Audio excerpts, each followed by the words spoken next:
T minus 6 minutes.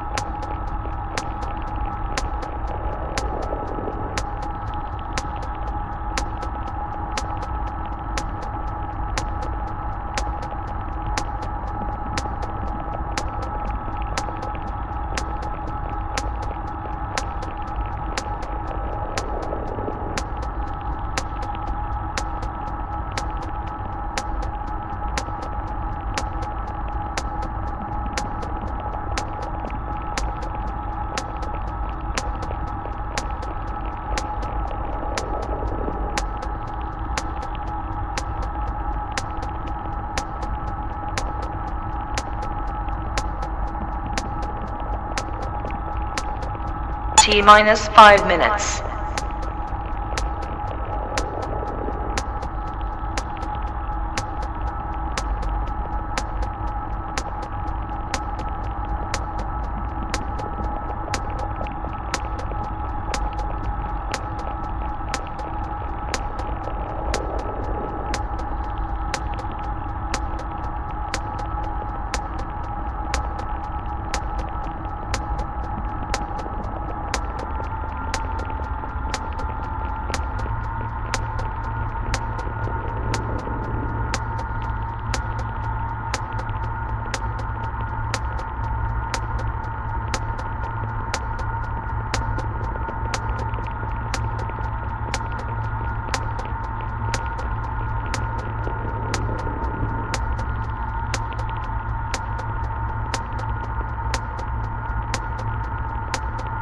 T minus 4 minutes.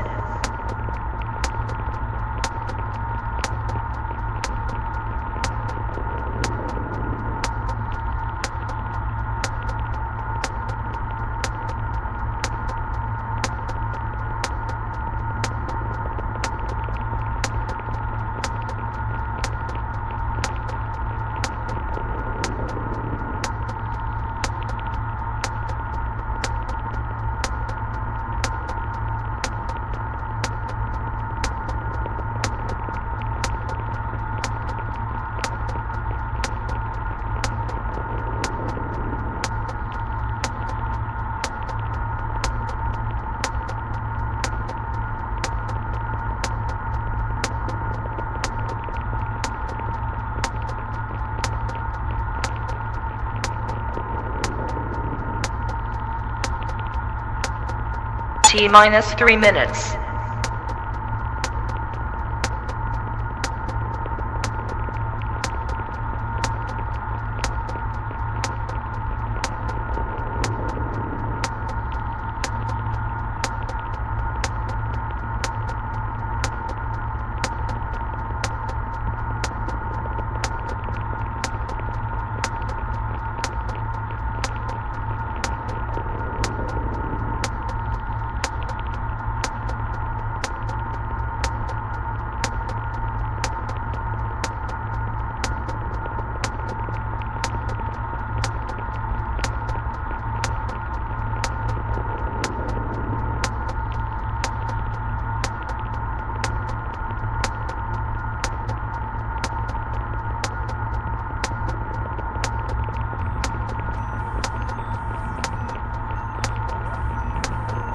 T minus 2 minutes.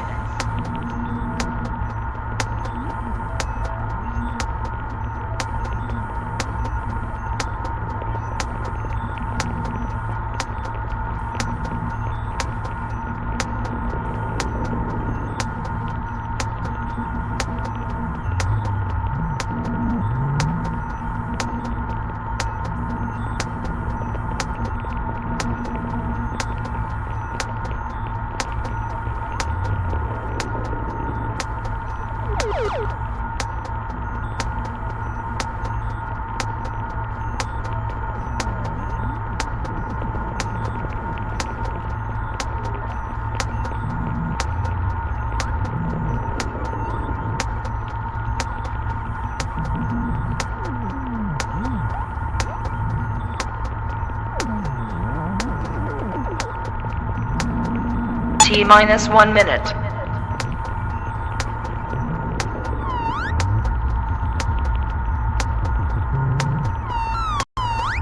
T minus 50 seconds.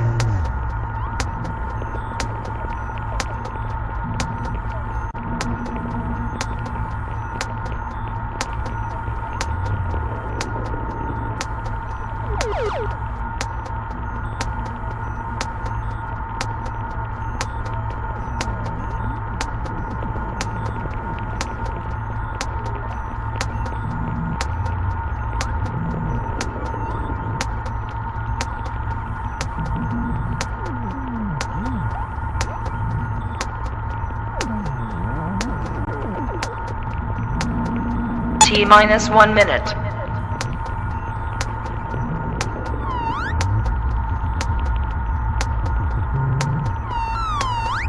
T minus 50 seconds.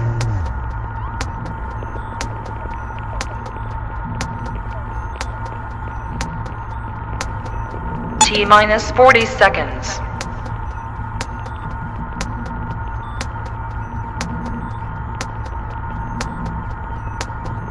T minus 30 seconds.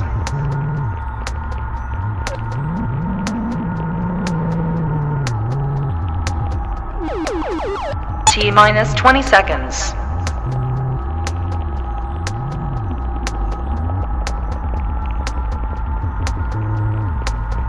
Ten, 9, 8, 7, 6, 5, 4, 3, 2, 1, 0.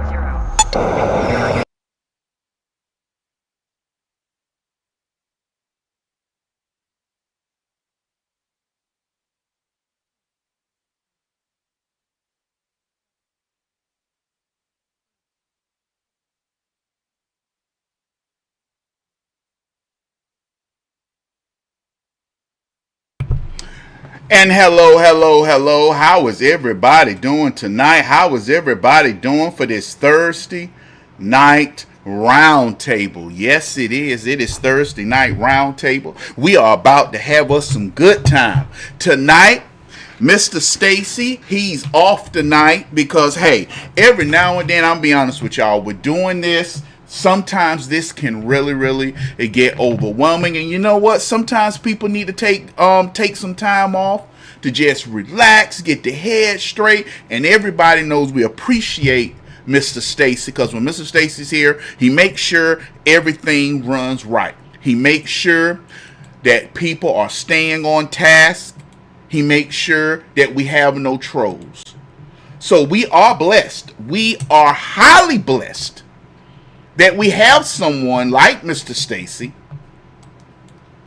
who is here. But every now and then, hey, you got to relax. Y'all, if following politics sometimes can be too much. One. Hold up, let me make sure. Hold up. One. Okay. Who is the Lord of the Rings character? You mean this character right here? Rapper 10,000. You must not be paying attention. We got Rapper. We got Rapper on something.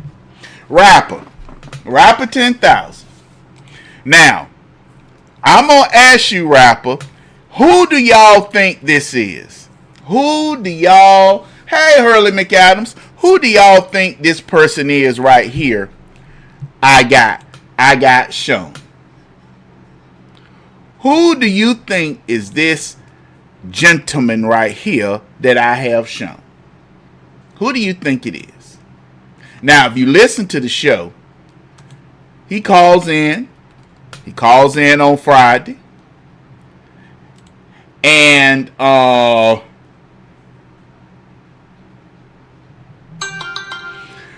the picture right here, got the Viking shield. He calls in and he lets you know he's a Viking. Always call in every Friday Now, we know who it is. Do we know who it is? Do we know who it is yet? Can anybody take a guess? Tonight is YouTube night. I give you even a bigger clue. Tonight is YouTube night.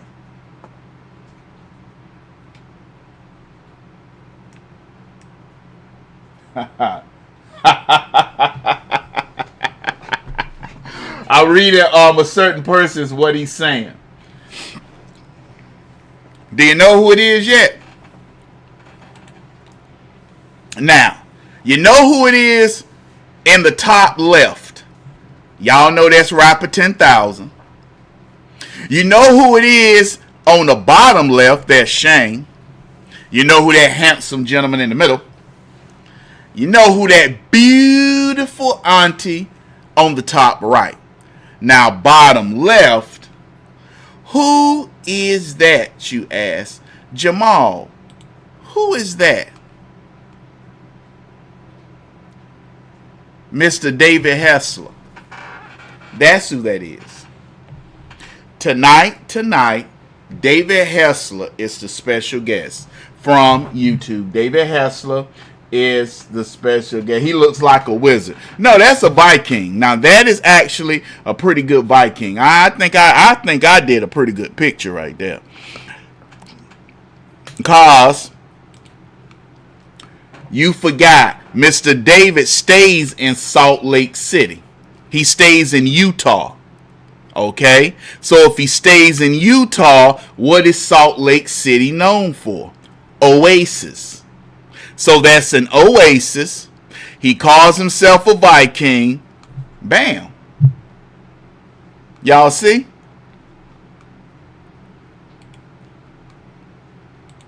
You see? I think I did pretty good on that. And as you can see tonight, I got on 45-47 because I'm supporting President Trump. I'm really supporting President Trump, as you guys know, because I'm going to be honest with you.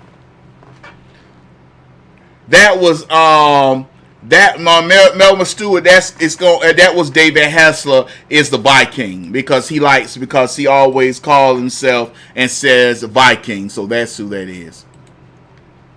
But everybody, I got to be honest. This deal President Trump signed, I'm just going to be dead honest. This is because of failure of the Republican Party. The Republican Party, instead of getting out here knowing, yes, it's a midterm election. Hold on, let me go turn that fan down real quick. I got to go turn the fan down. You can hear it. Let me see, can I hear? I think I can hear it because I think it's on high instead of low. Let me see, can I hear it? Yeah. Hold on, let me cancel out the noise. Let me go here, cancel out the noise. Turn that down, go here. All right.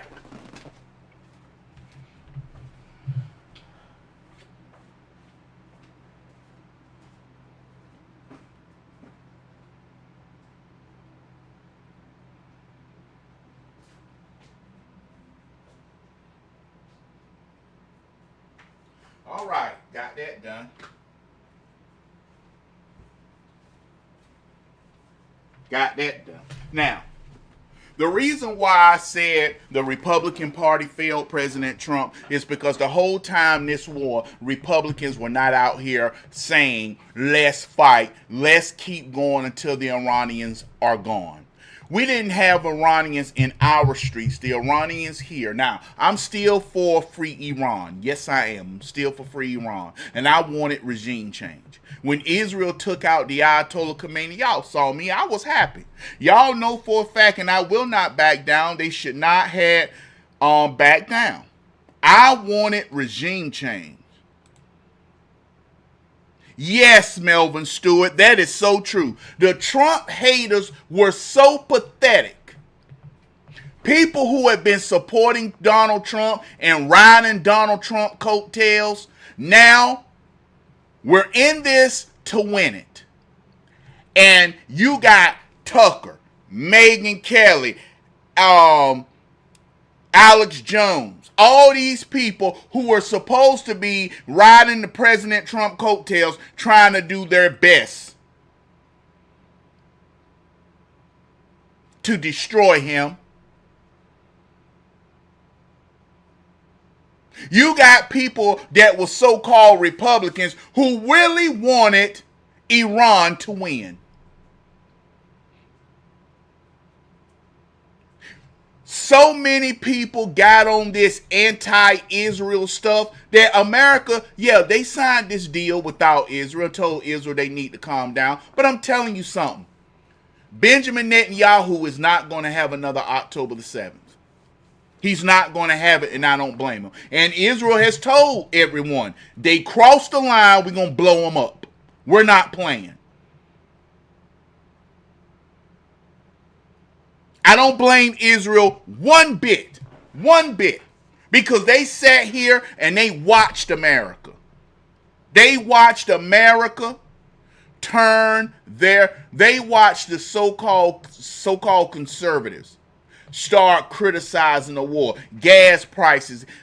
And my thing is, yes, gas prices did get high. And yes, it did hurt. Yes, it did. But tell me why not one Republican put forward a bill to update all U.S. refineries. Heck, they couldn't even pass the SAVE Act. I want you to realize Republicans couldn't even pass the SAVE Act.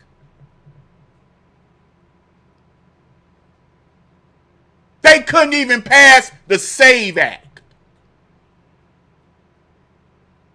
Thomas Massey can go down and brag about the Epstein files and doing something about the Epstein list. Not one time did he offer a bill on the floor to update all American refineries so this can never happen again. You do understand part of the reason why this is like it is because America does not produce its own oil so we can refine and make our own gasoline. Our refineries need to be updated, but they're not. It's a lot of reasons why we failed. Well, we didn't fail, we won. Because, number one, Iran lost all their leaders. They were going through so many ayatollahs and leaders, they were dying left and right. We were bombing them at will. We were hurting them. But the Iranians depended on the U.S. media and Democrats. The same people who criticized President Trump when he said, I'm going to blow them into oblivion. The same people who did that and criticized him are the same people who are now calling him Taco because he didn't blow them out of the water and didn't destroy him. Where was the Republicans calling this out? Where was the Republicans going and talking about, hey, you're not going to be able to do this? Where were the Republicans to stand up and run protection for Donald Trump? They was nowhere. We didn't get the SAVE Act. We didn't get the SAVE Act. I want you to realize John Thune couldn't even get the SAVE Act.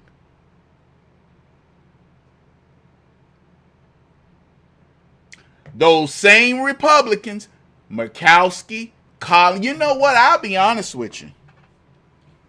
I think Republicans should focus on another seat anyway and just let Collins go. And just say she's not worth it. We should not... The Republican Party should not be beholden to Susan Collins. If the Republicans in Alaska was to sue and get rid of that jungle primary stuff, I want y'all to realize the jungle primary is in Alaska. The Republicans are using what the Democrats did in California to keep Murkowski in Alaska. Her father was former governor. This is not good. This is not good. I don't like this at all. But before we get started and before I get people over here, I would like to thank the following people for donating to the page. Let's go. All right, now, if you pay attention, we do have a poll. What do you think of the Iran deal? It's better than Obama's. I like it. Really good. I wanted regime change, free Iran. Honestly, I want my gas back to $2.50. And I put that there so people can be honest. If somebody say, you know what? I want my gas back to $2.50, I don't care.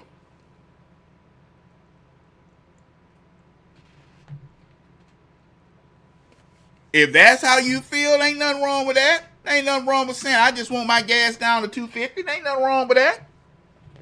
Be honest. I wanted regime change. That's what I honestly wanted.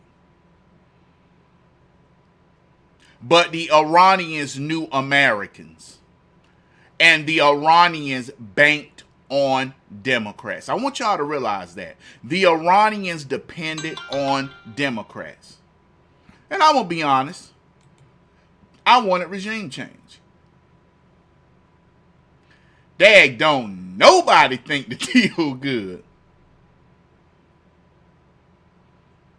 Don't nobody think the deal good. Cause ain't got nobody to think the deal good. It's better than Obama's. It's the most best one. Everybody like it's better than Obama's. It's better than Obama's. It doesn't matter. Okay, now, but I would, like I said, I would like to thank the following people. Oh, check this out. We got a $5 challenge over here. You miss my auntie. You see that? My beautiful auntie. Thursday night round table challenge. Can we have 4 more for the table? Look at that. My beautiful auntie. Thank you for your kindness and generosity donation to the page. There go Miss V Long. Gotcha, Miss Yvette. The beautiful Miss V Long.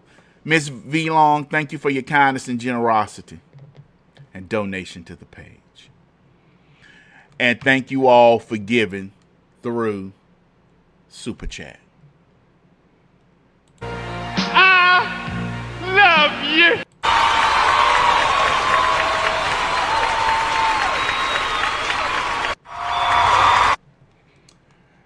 Now, there also is a little challenge over there on YouTube. It's a little challenge. The goal is 1 yellow super chat on YouTube. If you take a look at YouTube tonight is 1 yellow, just one yellow super chat. YouTube, tonight, hey, R-Man, what's going on with you? Tonight, Mr. David Hessler is going to be calling in, so we got him tonight. The SAVE Act should have been passed last year. The SAVE Act should have been passed last year, so these Republicans could have been primary.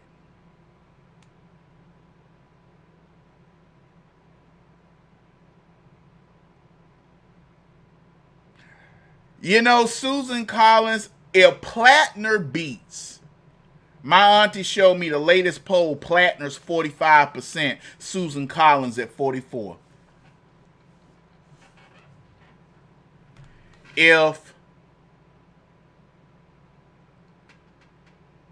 Plattner wins in Maine, one, that goes to show all Republicans the Democrat Party will elect a Nazi sympathizer with Nazi tattoos in order to beat you. So let's stop pulling our panties in a bunch every time something come out about a Republican and people say, oh my gosh, he's unelectable. If Plattner wins, the Republican Party better not dare back down from someone who, oh my gosh, he had some Nazi arms. I don't care. I don't care. He talked about white supremacy. I don't care. I'm not going to sit here and run around and act as if I'm Mr. Goody Goody tennis shoes while the Democrat Party get to act and do as they see fit. I'm not going to do that. I am not going to treat the Democrat Party and be the ones, we're better than that. We're better than that. That we better than that stuff don't count. No, I'm sorry. No. That we better than that don't work. Because as you see, Democrats just want power. That's it. Democrats just want power. Period. And they don't care who it is.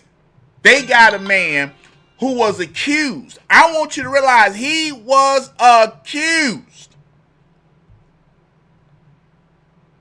He was accused of violence with women. What do we hear about President Trump? What do we hear about President Trump?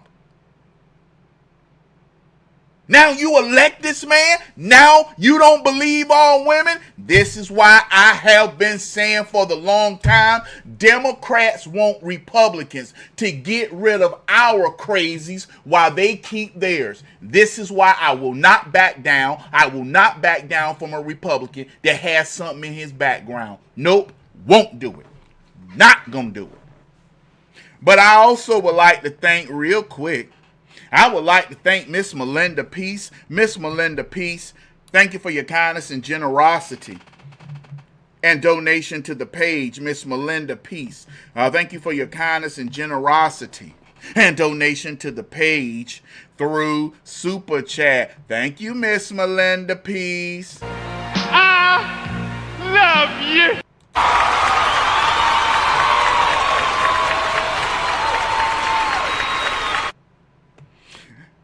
Oh, I did hope, make sure I did show y'all Miss Melinda Peace. Thank you for your kindness and generosity and donation to the page. Then I would like to thank R-Man. I would like to thank R-Man. Thank you, R-Man, for your blessing to the page. R-Man, thank you for your blessing to the page. And you know what? Being he is on YouTube, and what he gave would be a yellow super chat. YouTube. R-Man showed up and showed out. So R-Man, let's thank you, R-Man, for that blessing to the page through Cash App. Thank you for the blessing to the page through Cash App. All right, everybody should be getting themselves ready to call in. We should have the call-ins right now. The call-ins right now. Everybody should be calling in right now to get us straight. I'm blocking Shayne a little too much. Let me go and get this. I'm blocking Shayne a little too much. Let me go on and get myself right there. I'm blocking Shayne a little too much. Got my beautiful auntie right there. Here we go. Hopefully everybody's ready. Hopefully everybody is ready for the beautiful call-in tonight. We are ready for the beautiful call-in. Yes, we are. Yes, we are. Yes, we are.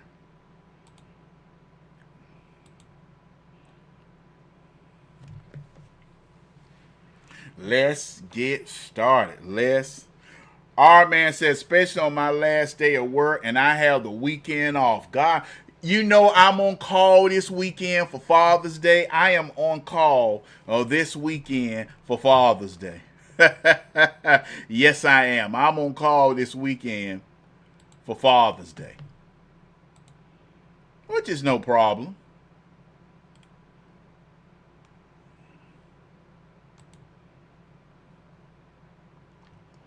Which is no problem. I'm like, hey, that's part of life. I'm on call.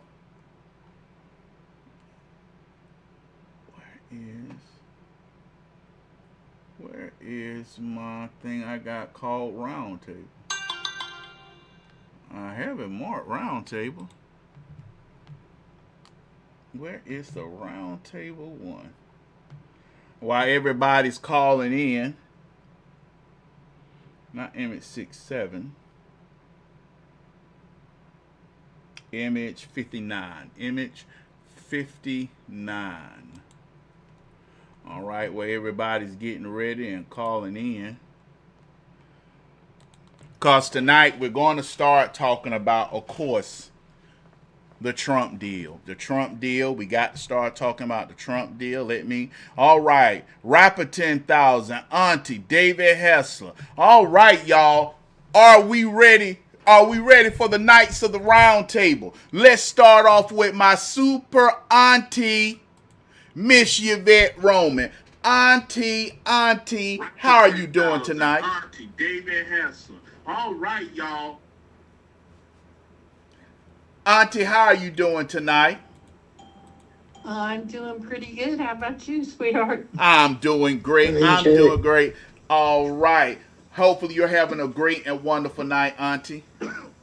I've had a great and wonderful day, yes. All right. Now we have our special guest tonight, Mr. David Hessler. Mr. David Hessler, how are you doing tonight? I'm pretty good, Jamal. Pretty good. All right. You know, I like the picture you used for me because for some reason your site that I tried to send my picture to apparently doesn't like my picture or something. It kept saying I was going to the wrong address. Hey, are we ready for the night? All right. Oh, but yeah. If you you do know the you do know also I have a Google thing Gmail, mindofjamal1 at gmail.com, so people can be able to write me too. So there you go. I'll try it some other time. Okay. Now also Knights of the Round Table. who's that? Who got the background? Yeah, be honest with you. Who's that background? I got you. Who's that background? Who do you think is this gentleman right here that I have shown? Who's that? Who do you think is? Now, you listen to the show. Okay. Rapper 10,000, step up. Hey, Rapper 10,000. Last and especially not least is Rapper 10,000. Hold on, I gotta get Shayne. Rapper 10,000, how are you doing tonight?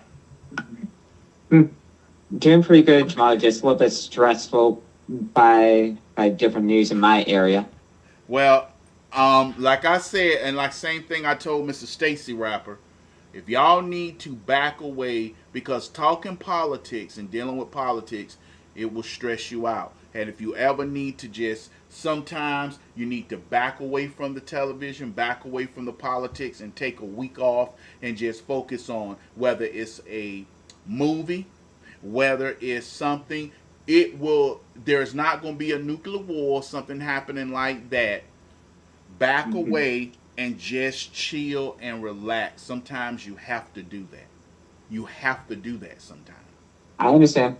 Okay. Now, last and especially not least is my super producer, Shayne Terry. Shayne, how are you doing tonight?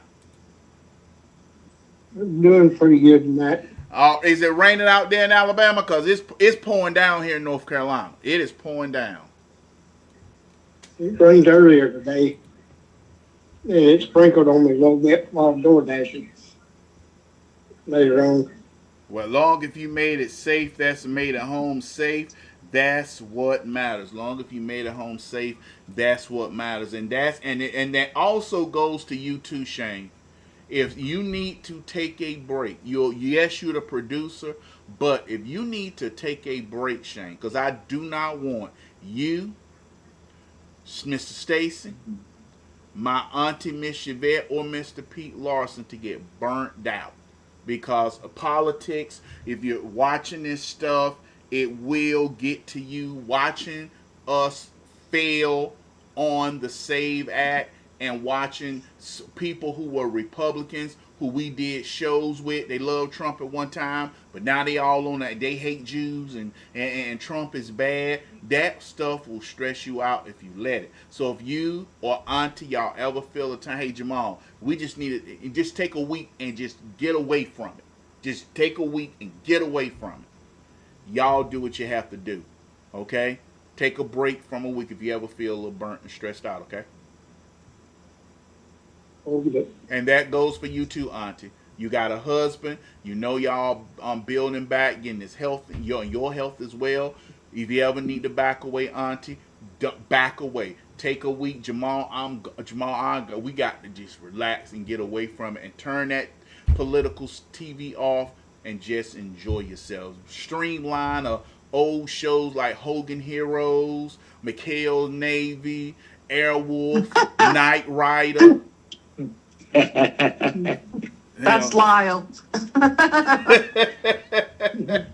So, all right, everybody. Now that I got y'all here, we're going to start off with the Trump deal. And I'll be honest, J.D. Vance did a really, really good job talking about the deal. Now, I'm going to be honest. You can tell that Marco Rubio ain't happy with it. Marco Rubio wanted them destroyed. Mm-hmm. Marco Rubio want them destroyed. And this is why I do believe that President Trump, they are going into Cuba and remove the Castros. Because Marco Rubio really, really wanted the Ayatollah and all them gone. He didn't get it all that he wanted. But the Ayatollah is dead. The Ayatollah is dead. And so that's the gay Ayatollah. Now the gay Ayatollah, they say he's still alive, putting out messages with his blowed off leg and stuff. But that is what that is. Go as it is.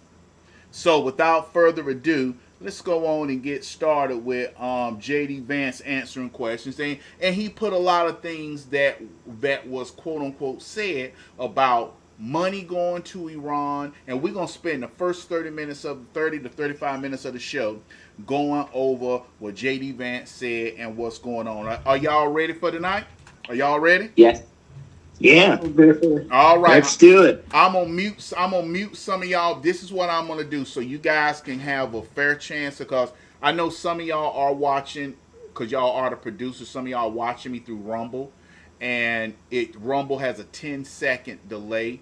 YouTube has a 5. So once I click back over, I'm going to wait about 5-10 seconds. I'm going to talk, and then I'm going to open it up. First person, of course, is going to be Mr. David, being he's the guest.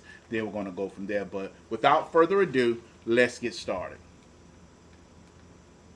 Is that the only way the Iranians get any of those resources, not a single penny, by the way, from the United States of America under any circumstances, but the only way that they would ever get is already bearing real fruits for the American people.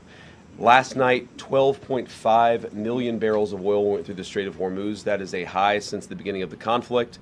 Oil prices are down nearly at their level from the pre-war conflict. Gas prices dropped below $4 a gallon today for the first time since the conflict. And importantly, they're going to keep falling further given how low oil prices are. On the military side, the Iranians, for the second night in a row, did not shoot at any ships in the Strait of Hormuz. So far, they are honoring their end of the commitment. And on the blockade, CENTCOM has allowed north of a dozen ships to go through our naval blockade, and so we're also honoring our end of the early part of the agreement. On the military side, a couple of things that are still true and will be true whether the Iranians comply with the rest of the deal or not. Number one, their nuclear program has been completely destroyed. Their capacity for enrichment, the facilities at which they were using to develop enrichment and develop a potential nuclear weapon, those facilities are still destroyed. Their conventional military is still destroyed. Their capacity to threaten their neighbors is still largely gone, and now we see whether they are willing to comply with the next step of the president's peace plan. As you all know, the part of the peace plan, the part of this MOU that I think have been most misrepresented by certain parts of the media is the idea that the Iranians get all these benefits. You will hear things about $300 billion or $24 billion or this or that number of money or amount of money. And the simple fact is that the only way the Iranians get any of those resources, not a single penny, by the way, from the United States of America under any circumstances, but the only way that they would ever get any benefit of the bargain is if they comply fully and change their behavior. And so you really have a win-win situation for the United States of America. If the Iranians don't change their behavior, their military and their nuclear program is still destroyed. If they do change their behavior, then they are going to have a transformative relationship with the Middle East, and the Middle East will have a transformative relationship with the people of Iran. That's a win for the American people and for the President of the United States, regardless of which option the Iranians ultimately choose. We obviously want them to choose the right option. The interesting thing about their system, and I think it's important for the American people to appreciate this point in particular, is that there are real divisions within their country about how exactly to proceed. And what we've seen over the last couple of months is that the pragmatists within the Iranian system, the people who really do want to transform their relationship with the Middle East and with the world, those people are winning the argument. The United States wants those people to win the argument. The United States wants to have a better relationship, but in order for that to happen, the Iranians have to perform. And if they don't perform, as we've said before, they don't get any of the benefits of the bargain. So what I'd ask all of you is just to report honestly that the United States isn't giving up a cent of money to Iran, and even the economic benefits, the sanctions relief and so forth that comes along with this bargain only happens if the Iranians perform.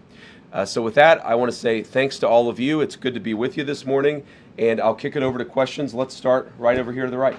Thank you, Mr. Vice President. I wanted to ask a follow-up on something you just mentioned. You talked about the possibility of the current Iranian leadership fundamentally changing their behavior.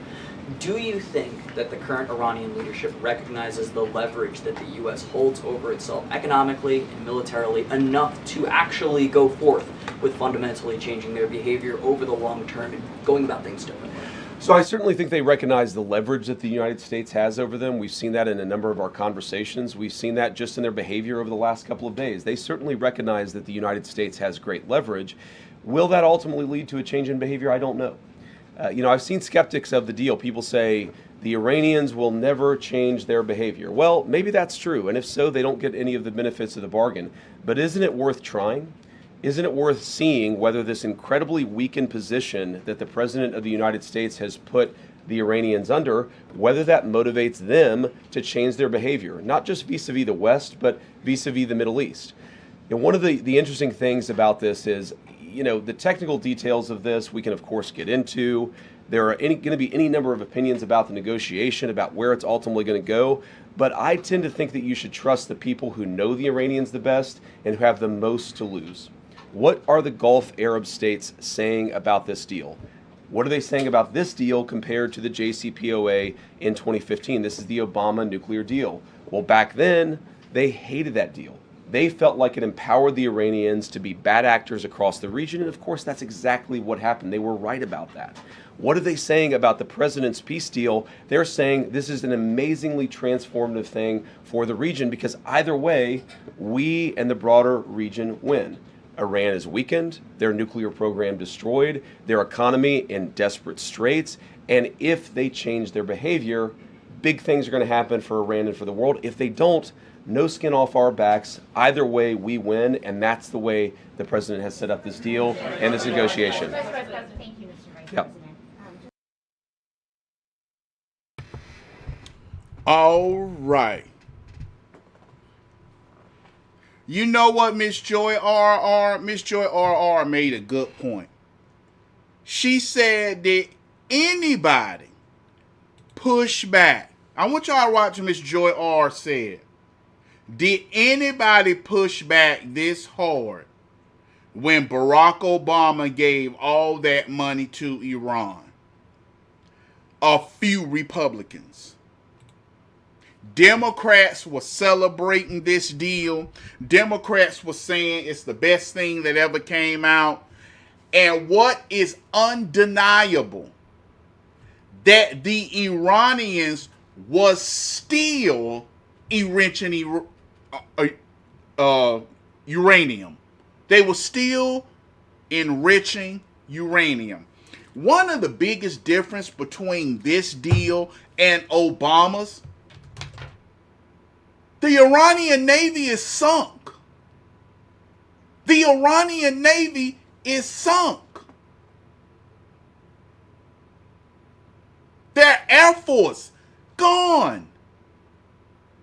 The Iranian Navy remind me of that dude from the, Rapper 10,000. You'll know who this is when I describe him. Monty Python. There you go. Have y'all ever seen this Monty Python sketch? Well, it's a night.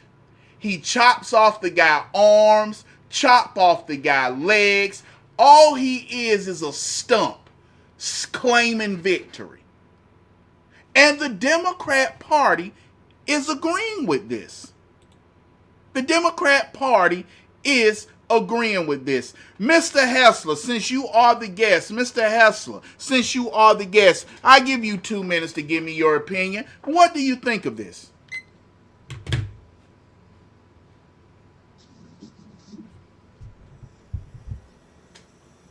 Hello? Yeah, Mr. Hessler, what do you think of this deal so far, knowing that America sunk their Navy, destroyed their Air Force, killed their leaders, and they're still trying to say that Obama deal was better, but we took out their leadership. What do you think of that, Mr. David?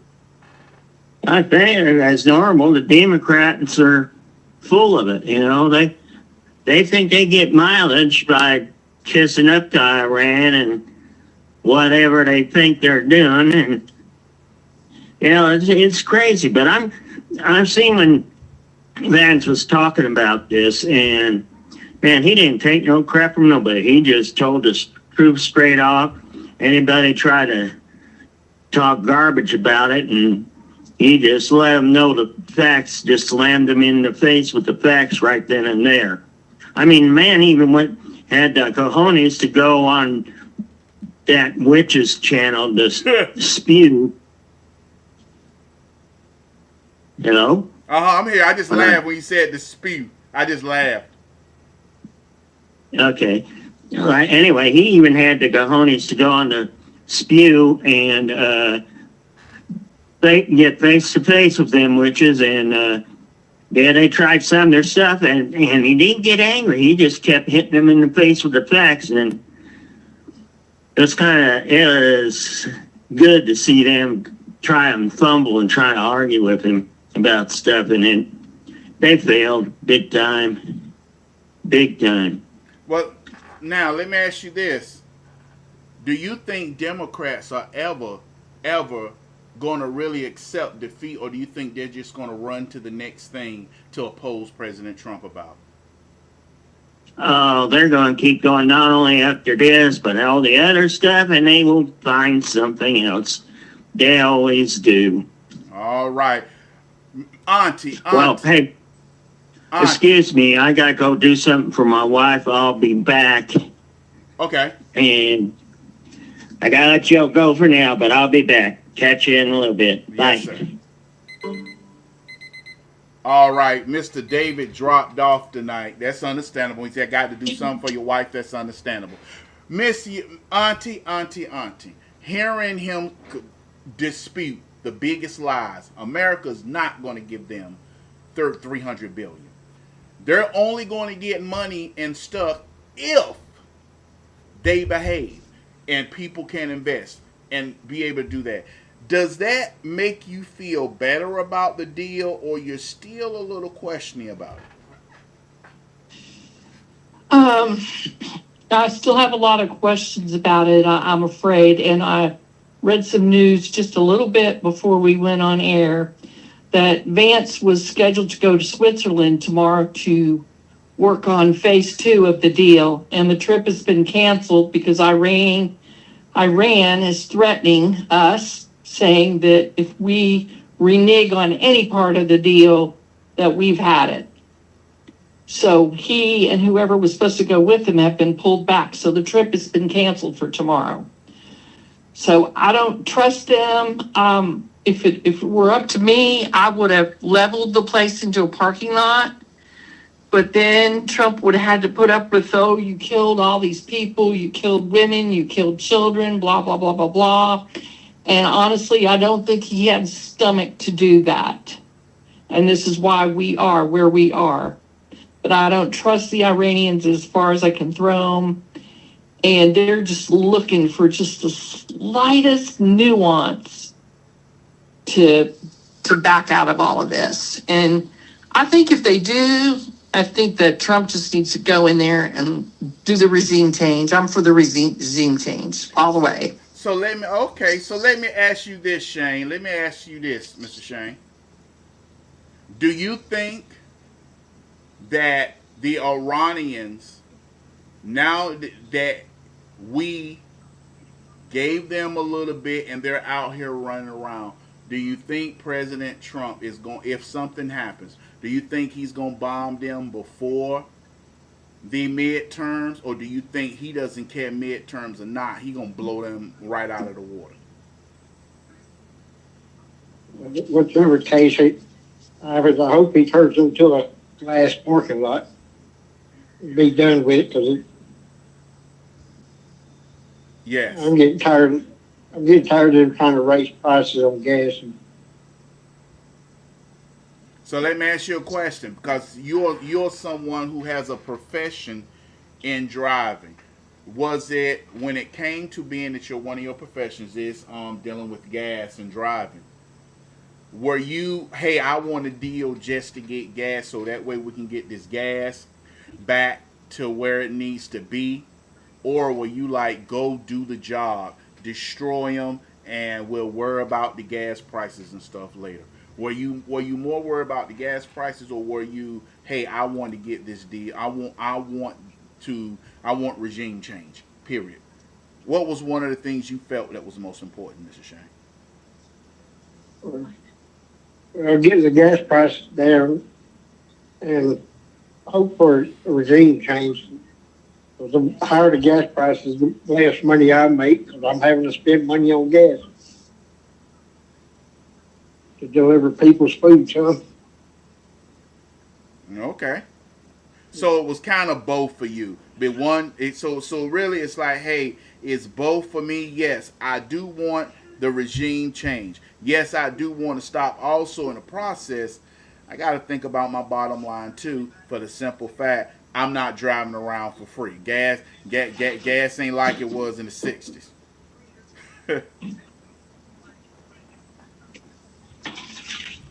All right. Now, let's go on, continue the what's going on. It depends. If Mr. David cannot make it back, then I may, depends on if he can make it back. Check the comment section and see if he can make it back. If he can't, I wonder, can Miss Joy RR step in? Will Miss Joy RR feel like calling in tonight? That's if he can't make it back. We'll give him about 10 more minutes, because I got to have the roundtable show.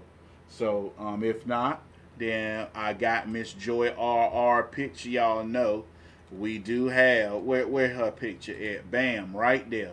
We still got Miss Joy RR picture up. If she wouldn't mind, feel like coming up, if she wouldn't mind, that would be great. If she wouldn't mind, that would be great. A quick housekeeping question, just think you answered in your cover, but did the 60-day period officially begin yesterday? I would say the 60-day period officially started today. It was signed late, and it may have even been signed technically, because of the time shift. I think it's signed technically today, Iran time. So yes, the deal started yesterday. We're going to start the 60-day clock today.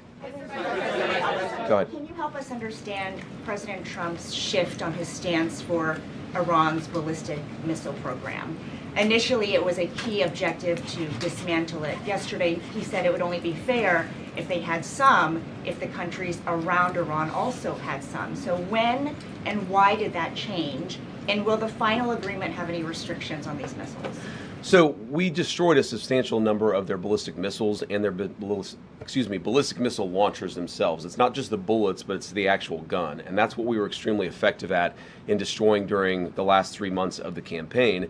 All the president said yesterday is that, of course, countries don't give up the right of self-defense. Israel doesn't give up the right of self-defense if Hezbollah fires rockets or drones at Israel. The Iranians don't give up the right of self-defense in their country, but we do expect that as part of the final deal, they are not going to be able to build the kind of missiles that can broadly threaten the entire world. And that's what the President of the United States said yesterday. And look, I mean, it's very simple. You can't tell a country, whether Israel or Iran, they're not allowed to have any self-defense. That's not what the president has asked. That's not what the president has requested. But as part of the final deal, what we want to see is Iran not funding regional instability, funding regional terrorism, and of course trying to rebuild their nuclear weapons program. That's the main thing. The nuclear weapons program is destroyed. It is gone. If the Iranians decided tomorrow to build a nuclear weapon, they simply don't have the capacity in order to do that. What we're trying to ensure is they don't rebuild that capacity, not just a year from now, 2 years from now, but many, many years from now, so that our children never have to worry about a state sponsor of terrorism having a nuclear weapon. Thank you, Mr. Vice President. You were just saying that you're hoping this deal would prevent Iran in the future from getting a nuclear weapon. But from what's been put out there of the MOU, I'm curious, how does the MOU reflect that in the future Iran will not in fact get a nuclear weapon? What's stopping them from down the road, to your point, rebuilding and restarting from where we were pre the war? Well, number one, they would have to get a lot of money in order to rebuild their nuclear program. You're talking about billions and billions of nuclear infrastructure that the United States destroyed. In order for them to rebuild that program, they would have to get a lot of money. And we have them in an economic chokehold right now that we're not going to release until they fundamentally change their behavior. What would that look like? That would mean a real inspections regime. That would mean a real enforcement regime. As the MOU contemplates, that would mean the destruction of their enriched stockpile. All of these things are the sorts of steps you're going to take if you're serious about ending your nuclear weapons program. And that, again, is why I go back to this fundamental trade that's built into the deal. They need money to do anything. Their economy is in absolute dire straits. But in order for them to get any integration into the world economy, they're going to have to show us and verify for us that they are changing their behavior. And that's why the deal is set up in the way that it is. Go ahead. President Trump said yesterday that he was going to blame you if the talks with Iran go sideways. Are you worried that he's going to make you the fall guy? No, not at all. I mean, I think the president was joking, but as he often does. But no, I think, look, the entire team has worked very well on this, and we've got this thing to a very good place for the American people. Now, I have seen some progressive criticisms of me personally saying, what experience does the Vice President of the United States have with hostile, high-stakes negotiations? And I would point those progressive critics to the fact that just 2 days ago, I spent over an hour on The View. So I actually have great experience in very hostile negotiations, and I've used that. I mean, look, Joy Behar is way tougher than the Iranians, and she and I are best friends now. So we're going to get to a good place here. We're going to get to a good place. We're already at a good place. It's just a question of whether we can really get the icing on the top of fundamentally transforming Iran's relationship with the world. Go ahead. Now, that was a little humor. That was what they needed. But the main thing, number one, he explained why they couldn't take out all their ballistic missiles. And you know what? If you listened, he was telling you what the Iranians were saying behind the scene. If you listen to what J.D. Vance was saying, he was telling you behind the scenes what the Iranians were saying. How can you say we can't have ballistic missiles when everybody around us has ballistic missiles? How can you say we can't have ballistic missiles, But if we're fired upon, we can't defend ourselves. That's part of literally what they were saying about their ballistic missiles. Now, they have no navy, so they can't bring it out farther. But what we saw with this war exposed, they can fire ballistic missiles from their country and hit London and hit Paris. Now, that part have people worried. Do you think they just came up with those ballistic missiles? Remember, Donald Trump was president 2016 to 2020. Did Joe Biden go back and restart the deal? Did Joe Biden go back and renegotiate, or were they still developing stuff under Joe Biden? Were they still developing stuff under Joe Biden? Were they developing missile systems under Joe Biden? Were they enriching uranium under Joe Biden? So my question is, nobody talks about Joe Biden in this? Isn't Joe Biden important?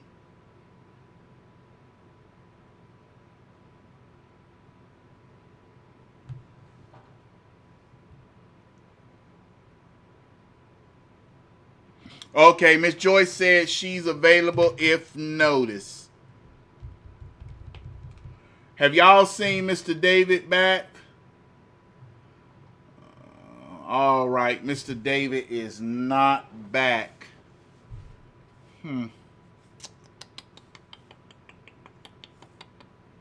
I really wanted him to be up here, but I got to have a round table of people. Well, after this segment, if he can't come back, because remember, everybody's family is important. And when people need to get off so they can go to their families, that's the most important thing, is your families. Always. Your families are the most number one important thing over this show. Over this show. I put my family first over this show. If I have to take my daughters dancing, or we got to do something, y'all know I will do that.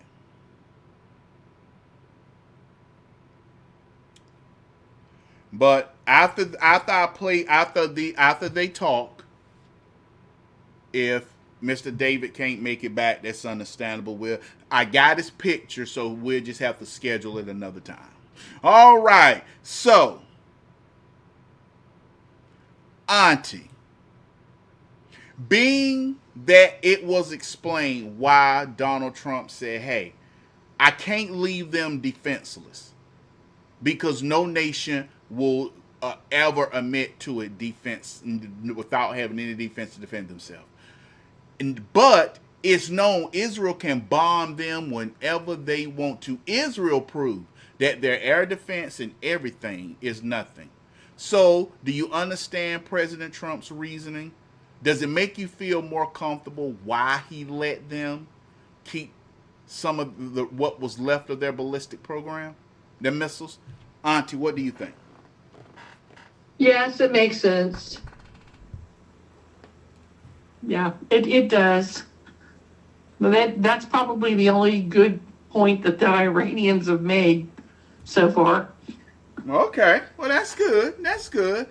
All right, Shayne, what say you, Shayne? Do you feel comfortable now that President Trump has explained why he allowed them to keep the ballistic? Hey, if Saudi Arabia, Qatar, everyone else around them got ballistic missiles, and they got an air force. I want you to remember, they do have an air force.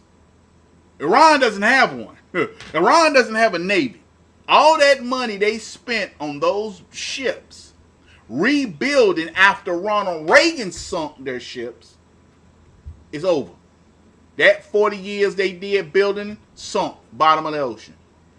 Do you feel now, is that a better explanation you're comfortable with, knowing that's why President Trump said, yeah, okay, fine, the ballistic missiles for your defense is okay. How do you feel about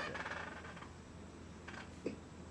I don't think they need nuclear bombs or whatever, because that, like their other neighbors, because that Iran's probably the only one that would bomb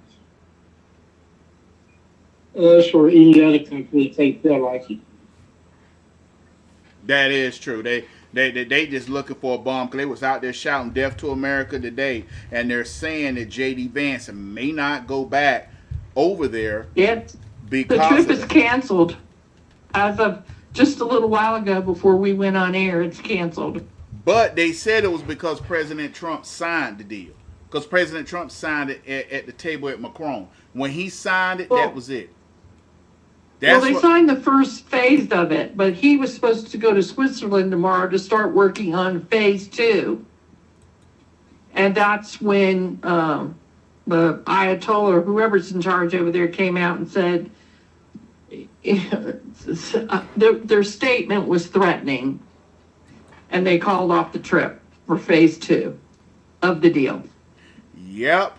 Iran talks take uncertain turn. Vance Swiss departure on hold. Not departing tonight. Now, Donald Trump will show them he will blow them apart.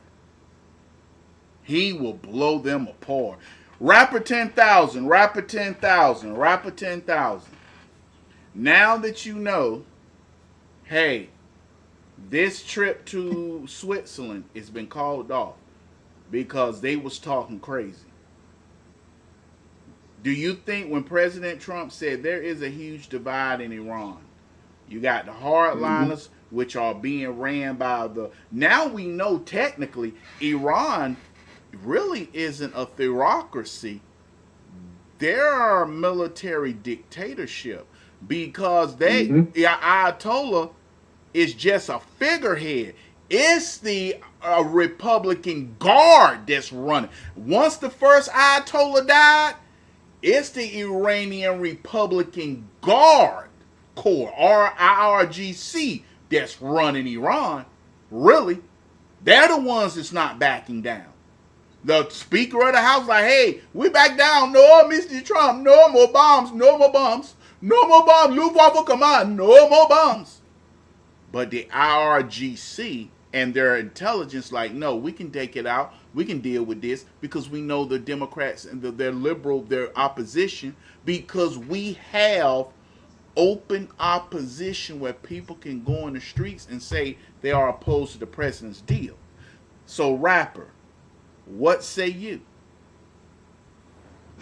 I completely don't trust Iran, and it makes me ask a lot of questions as to who's running the show over there and who's the real threat to the peace deal, because I really don't. On one hand, I do understand the need for self-defense if all of Iran's neighbors can have bombs and weapons and ballistics, but they can't. I get that from a diplomatic perspective, but I really would not trust them with any weapons because they would, like everybody else is pointing out, that they would deliberately try to attack Israel on purpose the moment they have an opportunity. So I think that economic stranglehold, as well as depleting their Navy, Air Force, and weapons system, has been pretty effective to kind of bring them to the negotiating table in the first place. Now, the question is about how good this is for a long-term perspective. Up to, I think it was 60 days, he said? Uh-huh. Yes, it is 60 days. Thanks.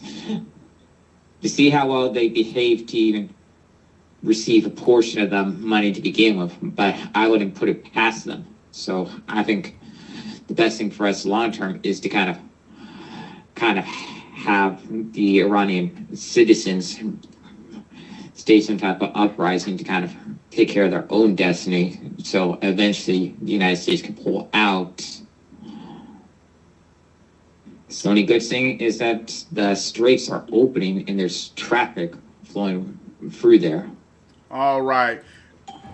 Miss Joy R. Miss Joy R. Let me Joy? ask you. Hey, good evening.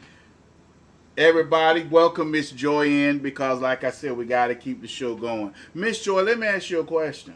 Being that the Iranians are already doing their back to their number and President Trump is showing he's going to pull back, the Iranians watched American news. They watch and they see how it is. Do you think they are trying now to play it because they believe if they can get a president there weaker than Trump, they can go back to doing what they're wanting to do? Do you think that's why? Yeah.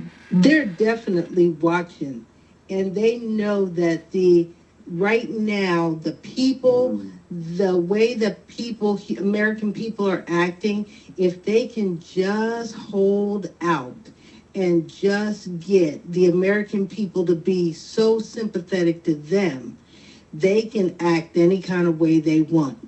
You know, they can pull and act like they the big bad wolf and throw all kinds of wolf tickets out there. But they know that if President Trump would be like President Reagan and just be like, okay, you want to act like that?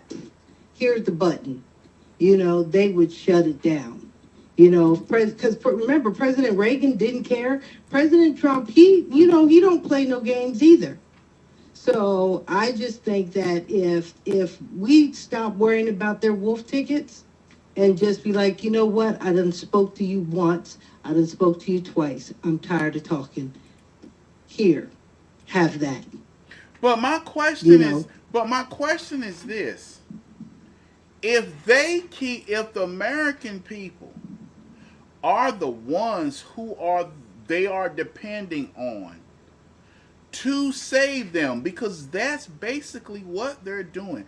They depend on the American people saving them. This is what they depend on. And they depend on the American people being mad and angry like they did, concerned about the short term. Well, it's not short term because it's their gas and prices. But nobody from Republicans, Miss Joy, demanded that they open up and updated the refineries. Do you think the Republicans lost a good chance to update the refineries?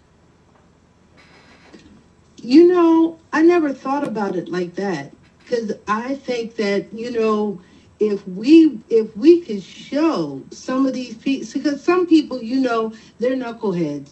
I'm sorry, I didn't mean to call people knuckleheads, but they're just watching the media, and we know how twisted the media is.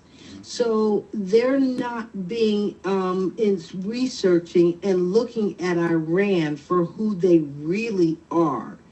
And so when it comes to updating our refineries, people aren't really thinking about that.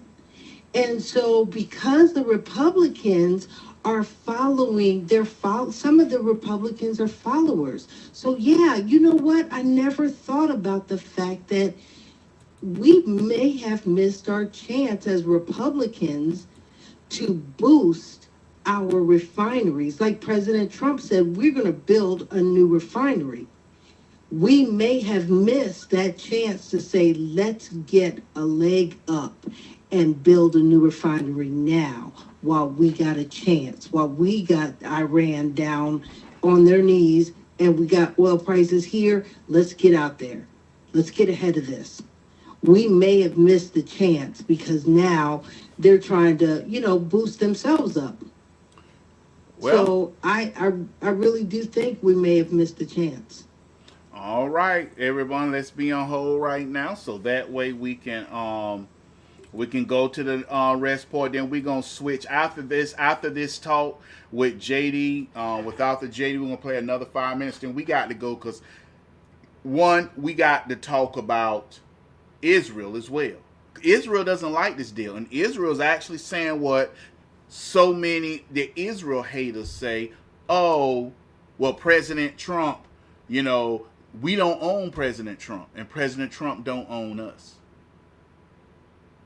Donald Trump don't own us. We don't own him. So we have to do what's best for Israel.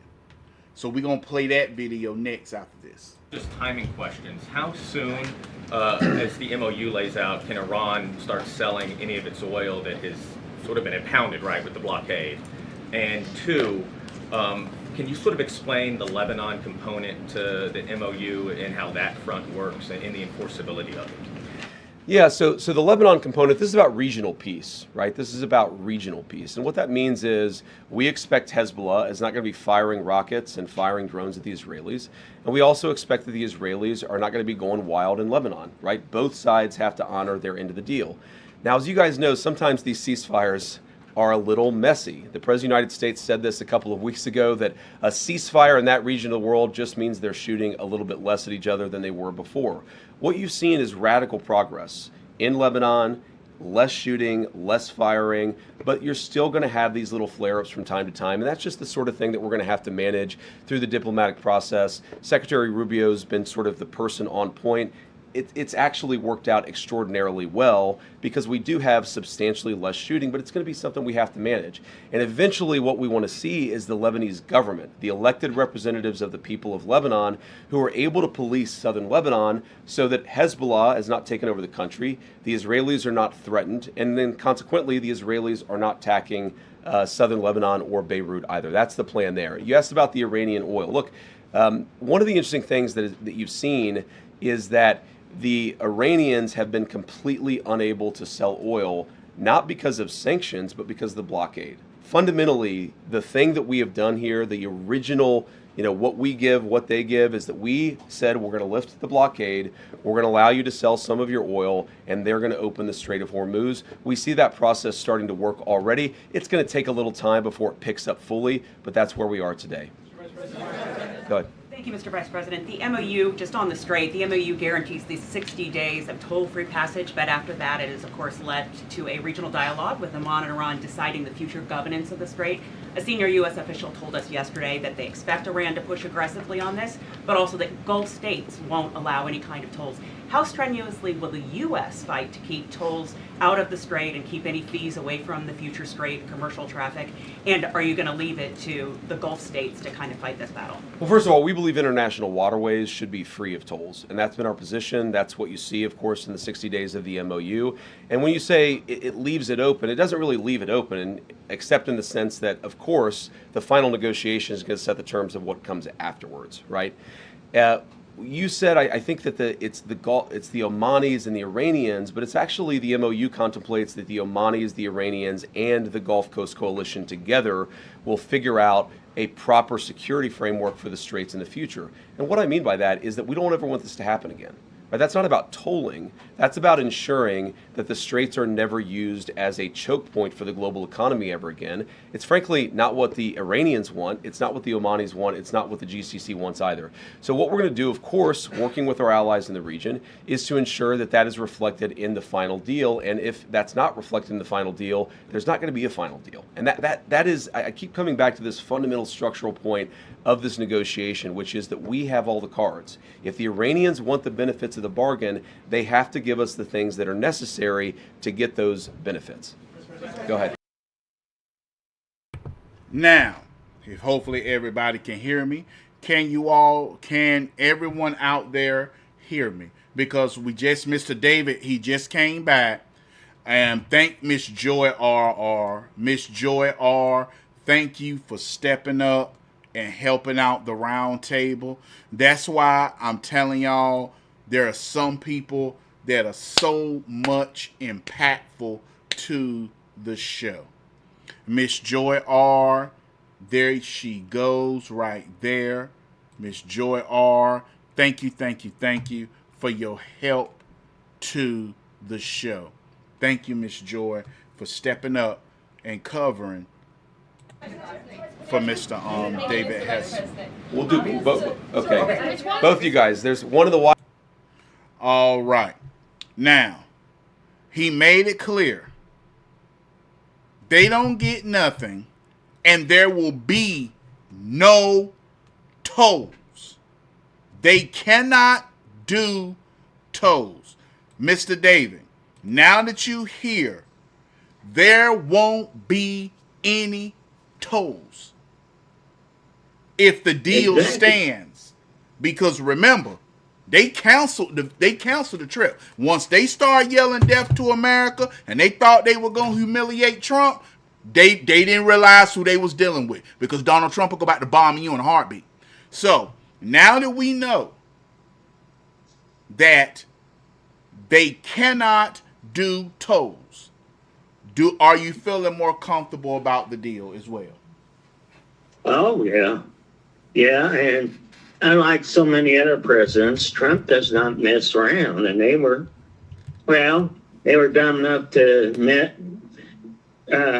mess with the bull, and they got the horns, you know. That's just what it is. And they're not getting any special. They're not getting any extra payment or anything like Obama tried to bribe them with. And it's just, you know, they got the strait opened up to where they can start shipping out oil again. I think another thing is we got, like you said earlier, where we got to get our refineries modernized. We got to be doing more drilling here, and anybody that don't like it, we need to tell them what they can do with it, you know? All right. So let me ask you this, Shayne. Mr. David said, Shayne, that we do need to start doing our oil. We need to start doing a refinery. Whoever don't like it, don't like it. Let me ask you a question.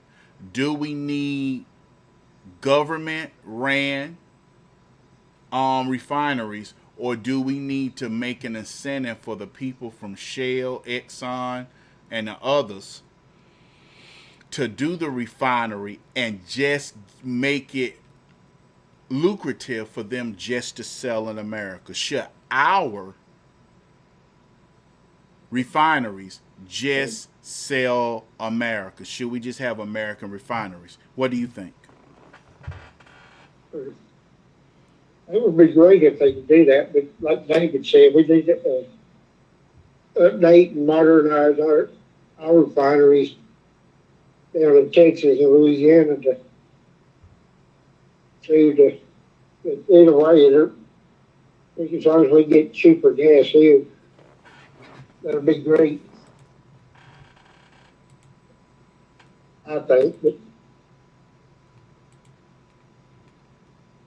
so you say it will be cheaper. It would be better if that was to happen.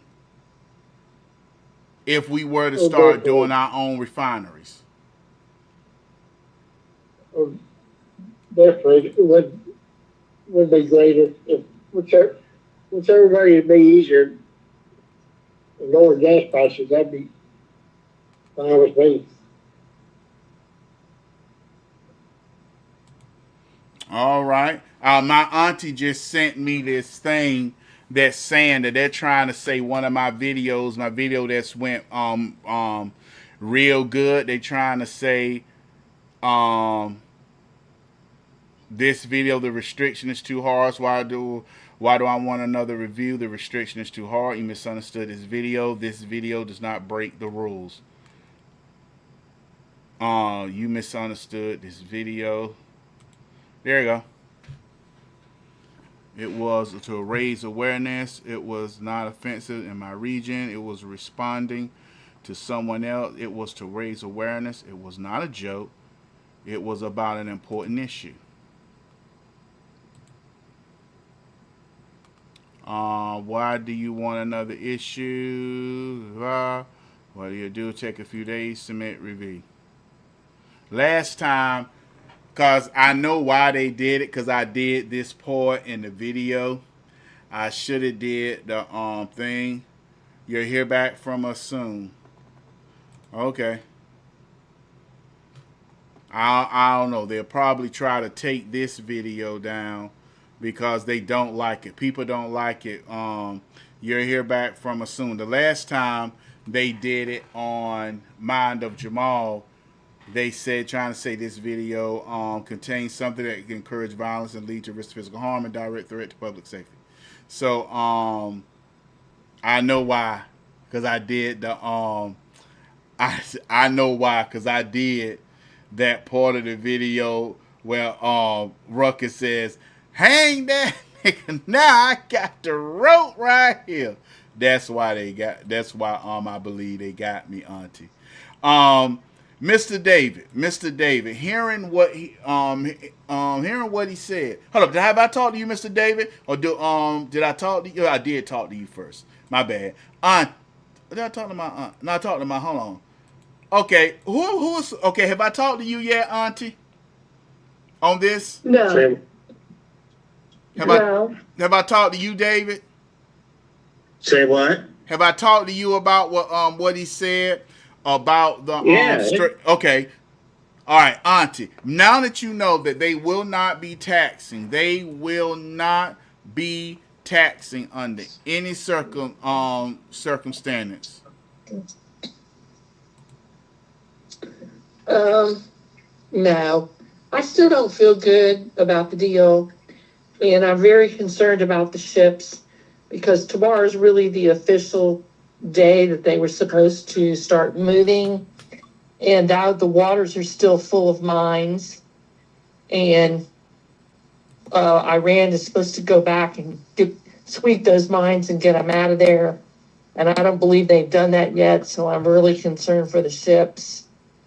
And as far as the refineries here, I'm all for the United States being self-sufficient, but I think the government should have some part in regulating it because all of these people, Shell, Exxon, and a whole lot of them, are extremely wealthy, and they have gotten that off our backs, and they have done it during this time right now where the gas has been so high. So I'm in favor of some government regulations.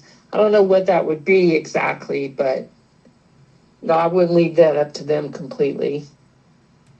Hey, Auntie, I just want to let you know that they did review the video, Auntie, because you was there. And just to let y'all know, Auntie, because you brought it to my attention, they reviewed my video.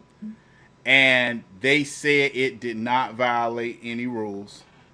So it's bad, but they say, now I want you to look at this. I want everybody to look about Facebook censorship. I want everybody to see Facebook censorship. We determine your piece content follows our community standards. We restored your video. We added a restriction. We restored it. So that video was restored. Now let me show you this real quick, y'all, because I just want to show y'all this real quick about my page. I want y'all to see that even if you go down to the bottom of it, the video is still gone. They removed it, but because I'll be honest, it had the impact it needed to do. Because a lot of people came because of that video about Daniel Penny. Let me go. Let me show y'all real quick. Guilty. That's that. That's that. Okay, let's see. Well, they restored it. So there you go. So, Auntie, do you think that they're trying to target that? Do you think I should take it down being it did its job or keep it up? Producers, being I have two of my producers on the show right now, do y'all believe I should keep it up or take it down? Shayne? No, keep it up. Keep it up. Okay. All right, Rapper 10,000. Now about the refineries that we're talking about. Do you think America really blew a chance getting our refineries back on to truly become energy independent? Because if others are redoing our oil refineries, if our refineries cannot keep America afloat. Do you think we're alone shortchanging ourselves? And then I one in, really you know, don't know orange, what I to think. kind of say about that. I'm sorry? Totally unfamiliar with the magnitude of it, but I do think that we should be 100% energy independent and not depend on any other country for where we get our oil from and other resources from. So it's a little bit iffy for me to kind of evaluate if that was a golden missed opportunity or not. I know is that I pretty much like what Judy Vance has been saying about the blueprints of the deal and what our goal is of this is the bottom line with it, so people understand what the clear difference between this versus the Obama deal that was ultimately scrapped in 2018. Now, I just want y'all to look at how many refineries, real quick. I want y'all to look at how many refineries. 10 of the largest refineries. My question is, are these refineries selling gasoline and all other refineries elsewhere instead of selling them and producing them in America? Are our refineries sending our precious oil and things other places instead of worrying about the U.S.? Because you see, look, the United States currently has over 120 operable petroleum refineries. These facilities are predominantly located in PADD District. Now, so look like we do our refinery here. Where do we get our oil from? Look at that. Look how many barrels of oil they're refining. Where is this oil and gasoline coming from? Do we need to start focusing on selling it here in America? We'll start off with you, Shayne, because you are someone who is in the transportation business. You are in the transportation business. Do you think we should, by what it's saying, do you think we should, these Marathon Petroleum, all these different places, do you think their main focus should be gasoline in the U.S.?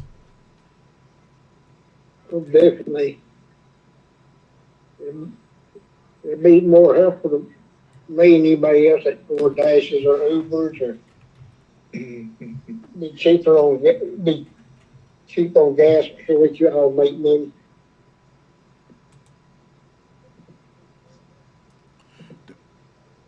Okay, it says United States gets majority of its oil domestic products supplemented heavily by imports to balance refinery needs.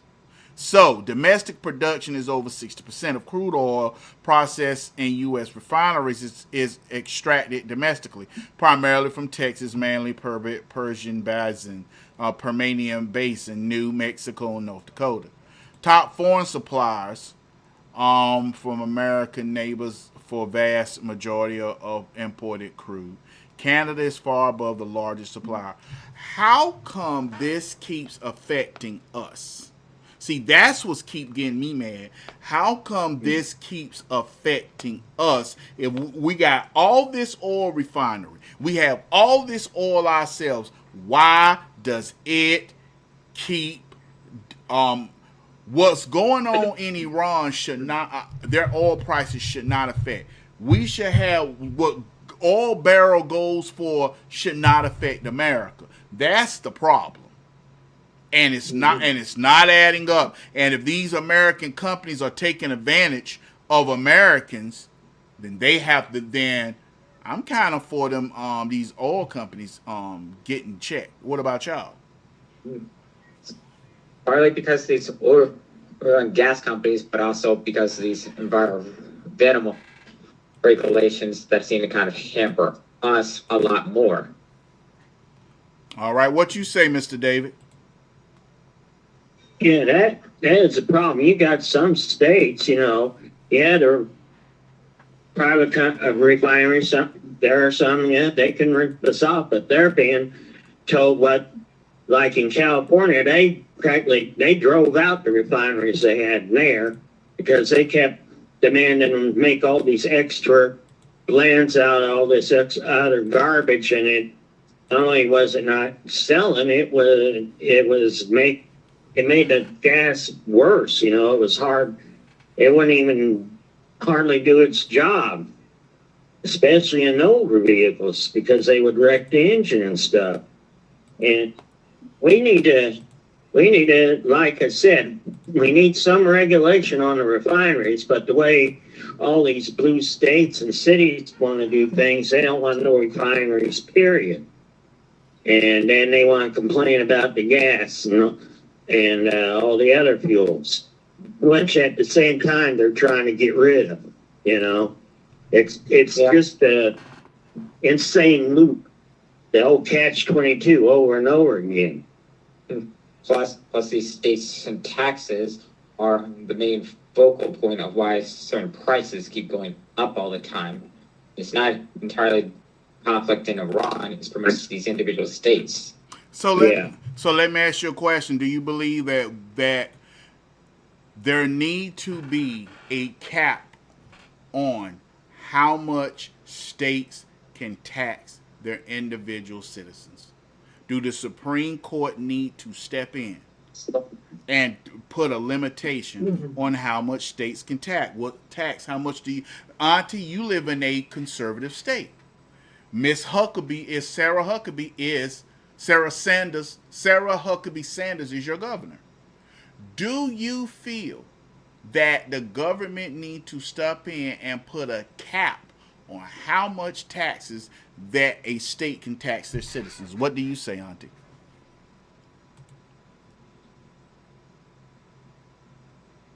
Auntie. Oh, I'm so sorry. I drifted off for a second. Gosh, I'm old, folks. I don't know what I think about it, really. But I kind of agree with David, mostly. And Gavin Newsom could start the pipeline in California and make it easier for Californians, and he won't do it. And a lot of it is these climate change freaks. Well, now that we know that was taken from them. And good night, R-Man, thank you for the blessing to the page, R-Man. Once again, we thank R-Man for the blessing to the page. Now that we know that they are being held up, American production is being held up based off liberal Democrat states. And if you are watching, please make sure you go like Rumble, because I only have 12 likes on Rumble and it's 29 people. Please come over here to Rumble. Make sure you like that Rumble. So, let's see. I got Shayne, I got David, I got Rapper. Do you believe what I was saying earlier, that the Supreme Court need to step in and put a cap on some of these state taxes? Absolutely, because my state Illinois, as well as Hawaii, are one of the most taxed states in the country, and their gas prices are pretty much ridiculous. At best, around Chicago is pretty much gone past $4 to like $5.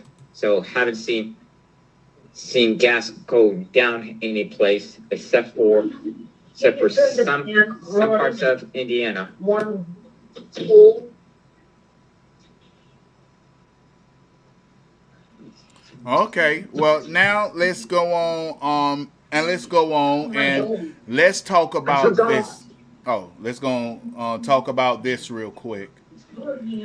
We got to talk about Israel as well, because Israel has already said they're not going to allow themselves to be bombed. They're not going to do that. They are not going to be at the mercy of another Islamic state.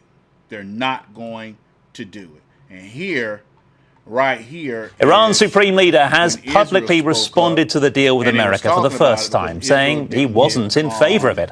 Let's get straight out to our Washington. JD Vance fronted a press conference inside the White House today. Many central issues around what he was talking about, including the Strait of Hormuz, how long that would stay open for, what would happen after the 60 days, the lifting of sanctions, the $300 billion reconstruction fund that the Vice President indicated would largely come from Middle East and Arab nations, if you like, private investment funds.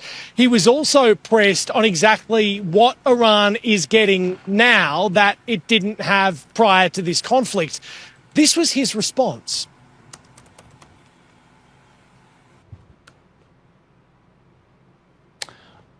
I think we've got some issues trying to bring you that soundbite. So, Johnny, let's just move on to what JD Vance has been saying of President Trump's much softer stance towards Iran having missiles and even to Hezbollah. Yeah, it's been really interesting to see the relationship and how it is transpiring between the United States and Israel at the most senior leader levels over the course of the last week or so, well, really over the course of this conflict. Prime Minister Netanyahu and senior cabinet members have essentially said that they do not see this agreement as binding to them. So what that would mean for the conflict with Hezbollah inside Lebanon, well, that really remains to be seen. Israel is holding its line that it will, as is his right, defend itself in the nature of an attack. We heard from a senior Lebanese figure a short time ago saying that they now expect Israel to come to the floor and come to the party and adhere to the ceasefire agreement that has essentially been extended, one that is designed to stop the conflict on all fronts, including that one between Israel and Hezbollah. And there's been tension between President Trump and Prime Minister Netanyahu, and a number of Israeli cabinet members critical of President Trump signing this deal, viewing it as not in favour of Israel. Interestingly, President Trump gave an interview to an Israeli journalist based here in Washington, D.C. a short time ago, telling her that if indeed Israel decided to carry out an attack on Iran if it was provoked, then absolutely, in his words, the United States would support and defend Israel. So another interesting turn in this entire dynamic, this time from President Trump. But yes, Vice President Vance delivering an extraordinary rebuke to Israeli cabinet ministers critical of President Trump over this memorandum of understanding. If we have that soundbite available, this is what the Vice President had to say on that front. Some of these cabinet members in Israel who are attacking the President of the United States, the other thing that I would say is that over the last 3 months, 2/3 of the defensive weapons that have protected your homeland have been built by American hands and paid for by American tax dollars. The problem for Israel is not Donald J. Trump. And anybody in Israel who thinks their biggest problem is the President of the United States needs to wake up and smell the reality of the situation that country is in. And already that message from Vice President Vance has been met with criticism in some quarters inside Israel. One minister saying publicly that it is Israel who has helped save the lives of American people with Israeli intelligence. So while, at least on the surface, both President Trump and Prime Minister Netanyahu continue to reiterate that they have a very strong and positive relationship, it is clear that there are tensions inside both camps over the course of this conflict and the nature of this memorandum of understanding. Well, right there. Now, people have said that President Trump... Iran's supreme leader has publicly responded to the deal with America. People have said that Israel runs America. Right there, Israel is not happy with this deal. But if you heard what President Trump said, if they get stupid and try to bomb or do anything to Israel, President Trump said, I support you doing what you got to do. Take them out. That, to me, Mr. David, sounds like he backs Israel. And what are people trying to make of this? Are they trying to bring a wedge between President Trump and Benjamin Netanyahu? Yes, President Trump wants a peace deal. He wanted the peace to calm the markets. And he wanted stability. But he clearly said if Iran provokes, he didn't say bomb. He said they provoke Israel. He backs them. Doesn't sound like he changed. What do you say, Mr. David? Oh. Okay. Can you hear for me saying that? Yes, Something sir. I can't help. Okay. You know what? In a way, I'm not surprised that we're getting all this anti-Semitic stuff here from a lot of people that supposedly supported Trump and stuff. And, you know, they're fine. Well, we know the Democrats are fine with backing the terrorists against Israel. We know that. I mean, we got Muslim activists and, well, I should say, terror supporters like Elon Omar and all these others. So they've been going to demanding Israel be cut off and everything. And it's just that the Jew hatred has gotten really, really bad. And of course, yes, Israel is running our country. We are Trump is running our country. And it's just more of the same old leftists that hate Jews and white Americans and black Americans that are conservative. You know, it's just the same hatred because I think they just want to profit from getting support from all these pro-terrorist groups. It seems like we know that all the Islamic politicians are backing these terrorist groups and getting back from them. But apparently, we got some so-called rhinos and others, for whatever reason they keep bringing up. It's just, you know, it's all within, you know, they'll do anything. They want to cut off Israel for whatever excuse they want. I guess I think they'll get more money and power if they do that. But, you know, basically it's just traitors here that don't want Israel to exist, or anybody else that doesn't go along with their ideology. I mean, that's about the best I can make out of it. Okay. Well, let me ask you a question, Auntie. Let me ask you a question, because now we're seeing that President Trump did not say he was turning his back on Israel. Matter of fact, he said he support them. He got their back.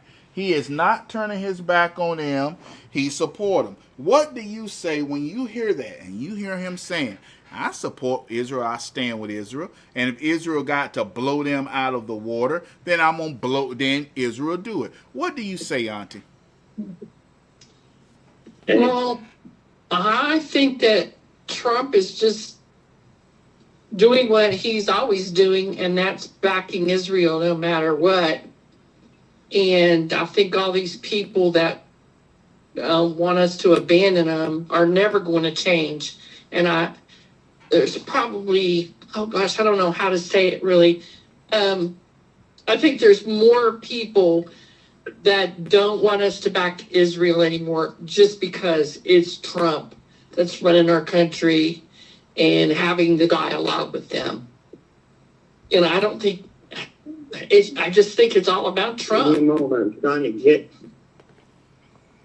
And also today, Nancy Pelosi came out and she wants him to be looked at by a mental health professional.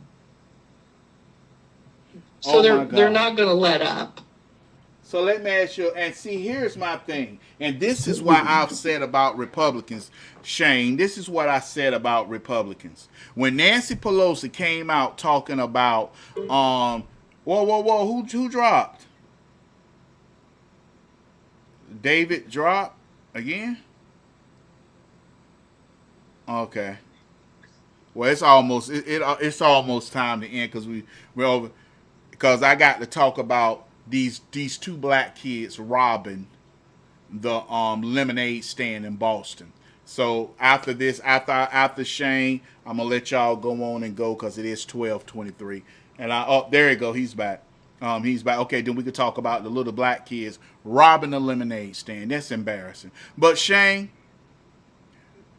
when Nancy Pelosi and any Democrat jumps up and starts saying President Trump need a mental health and all that, why don't Republicans and the media, not their media, because we know they're not, start slamming them and just get downright just irate because these are the people who defended Joe Biden and told us there's nothing wrong with him. What do you say, Shayne? Well, Nancy off the wagon. Yeah, she probably was on the bottle. I don't believe what she says anyway. But she should be the one that needs to be checked before Trump is.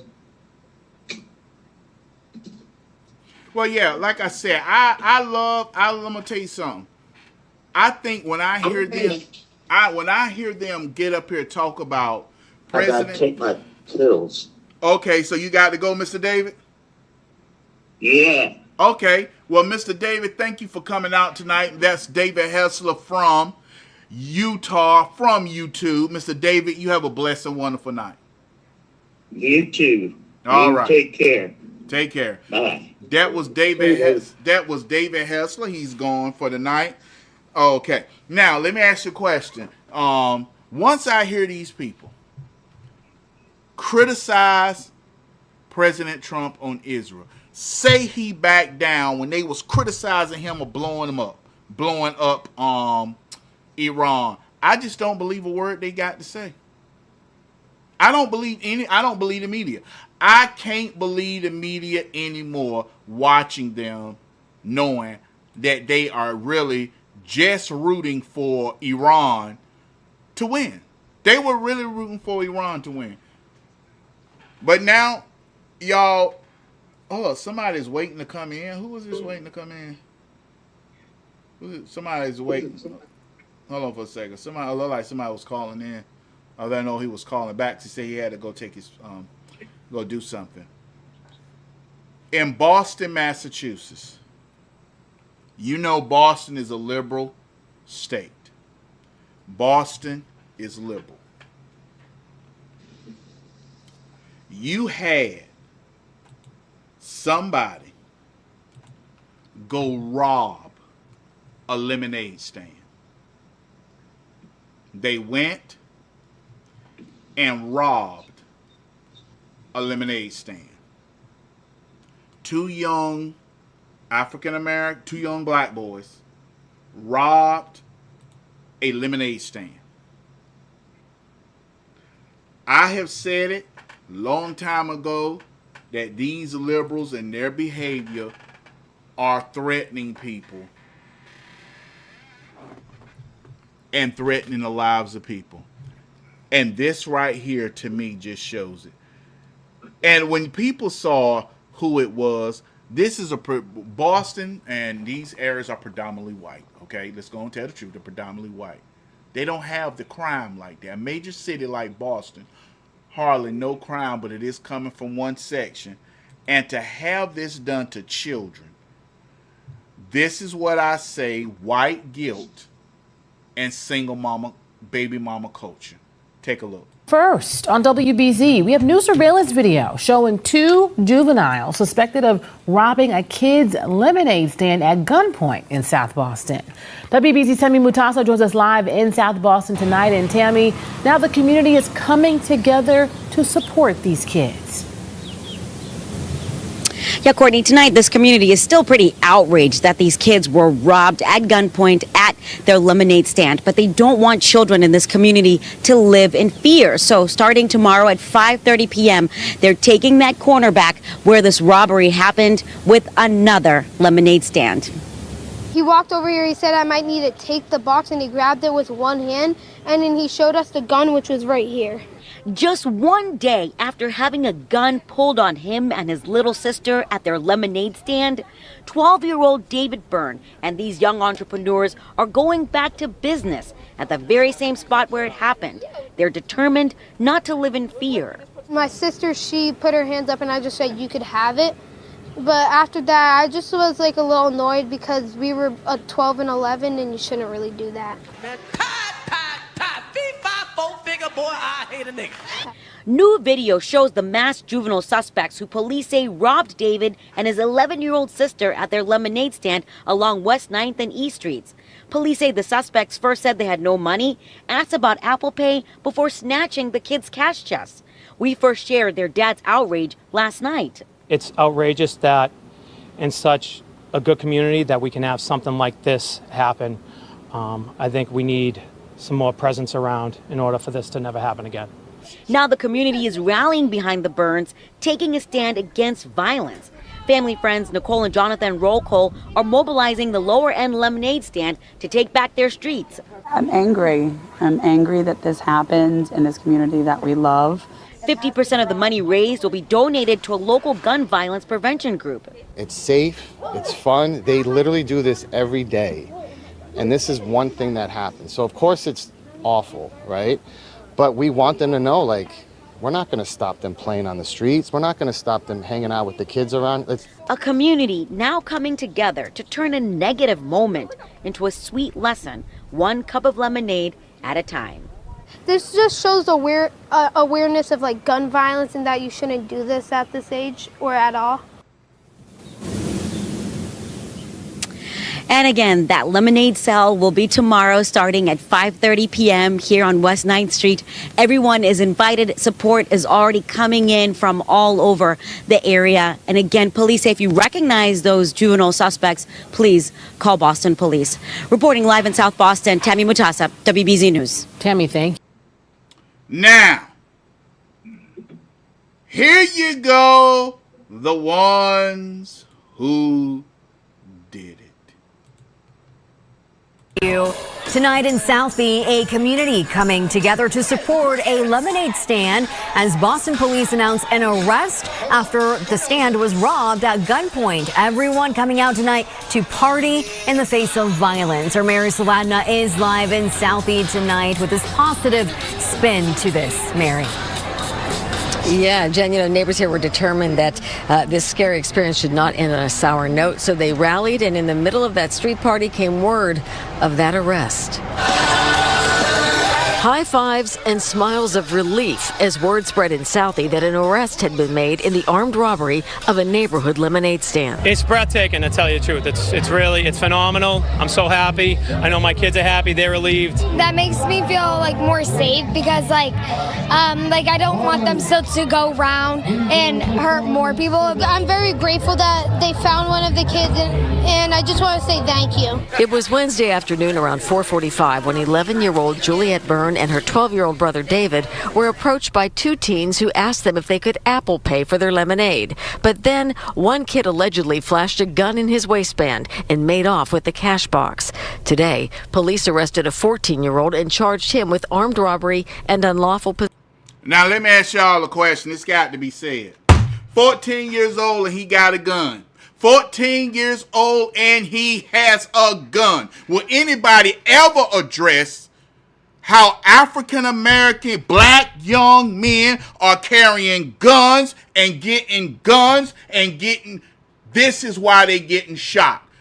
Same thing with the young man down in South Carolina. Everybody want to talk about Mr. Child shot him in the back. Well, Mr. Child shot him. Nobody talks about this 14-year-old that had a gun.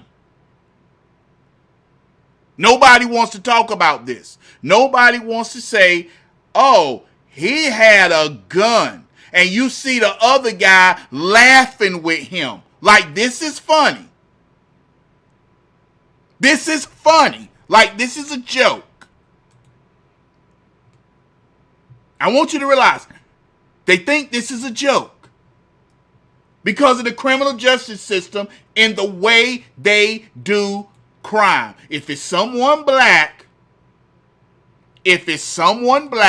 oh, we got to worry about slavery, Jim Crow. We got to worry about segregation, Jim Crow, and oh, Lord, we got to worry about those things.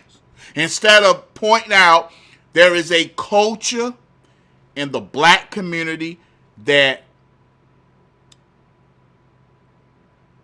immoralizes criminal behavior, that celebrate criminal behavior. And I don't want to hear nothing about how white folk doing what white kids doing. White kids ain't out here doing this.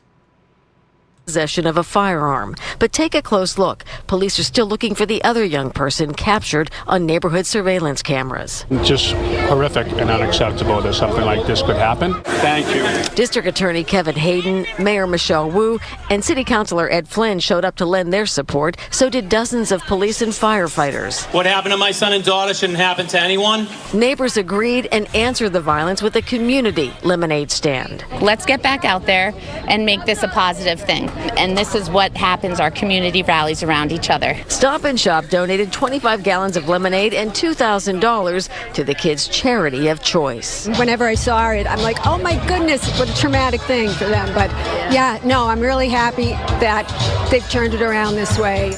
No. What they're trying to do is show people coming together, and regardless of race, people, let's not all pile on. I'm going to tell you something right now. Those young black boys that sat there and doing, I'm looking right now at the images. You know exactly who it was. Let's not play stupid. Everybody know who they was, what color they was. We ain't going to play stupid. We ain't. So, since Mr. Davis gone, rapper 10,000, you pretty much knew who it was when you heard the crime, right or wrong? Come on, tell the truth. Hold on, rapper. Rapper 10,000. I'm right here, Jamal. When you heard, I'm right here, Jamal. Okay, when you heard what it was, you know pretty much who it was, didn't you? Yep. Yeah, the moment I heard the story, I realized that it had to be two black teens who did it. I just one more shot with the video that no other black leaders called the thing out, or anybody in Boston especially wanted to call out the mayor's policies that's caused this type of crime wave, because this is a good reason for people to have concealed carry in this type of instance to protect kids from these type of wannabe thugs and hooligans from carrying guns. That's true. 14-year-olds with the gun. Auntie, you are someone who has worked with youth, someone who has seen inside prisons. Is it time for people to just admit all this, we need tolerance, we need understanding, is not working, and there's a criminal element in my community, because I am black, and I will say in my community, that this is okayed, this is not talked about, and people just keep finding excuses of why it's okay to be a criminal in my community. Yeah, absolutely. Because no. I said auntie rapper. Auntie. I talked to her. Auntie, what do you say? Oh, I'm just not surprised that it happened. And I feel bad for the kids who were absolutely terrorized by that, but had the good sense for being so young just to give up the money because they could have been shot. I bet you the guns they had were stolen. I mean, if they got them from their parents, then their parents need to be arrested as well. But it doesn't look like any of those city officials in Boston care, because I haven't heard any of them respond about it at all. Well, my thing. And it's also overwhelming all the time, you know? It's every single day. And there's just no excuse for it. And, you know, when I worked at the prison, federal prison, we had a separate unit, and it was nothing but youth. And they were in there for doing this very same things that these two teens did. And I think that's where they need to be. So my question is, all this talk about segregation, Jim Crow, all this stuff that excuses people tell. It's just all BS. It's personal choice. That's what I feel. It's personal choice. Yeah, it's just all BS. It's when it's them, it's all of this nonsense, and it's selective. When it's the other side, it's just it's such nonsense. It just infuriates me. Well, Shayne, now that you see this, kids robbed at the stand, what do you say?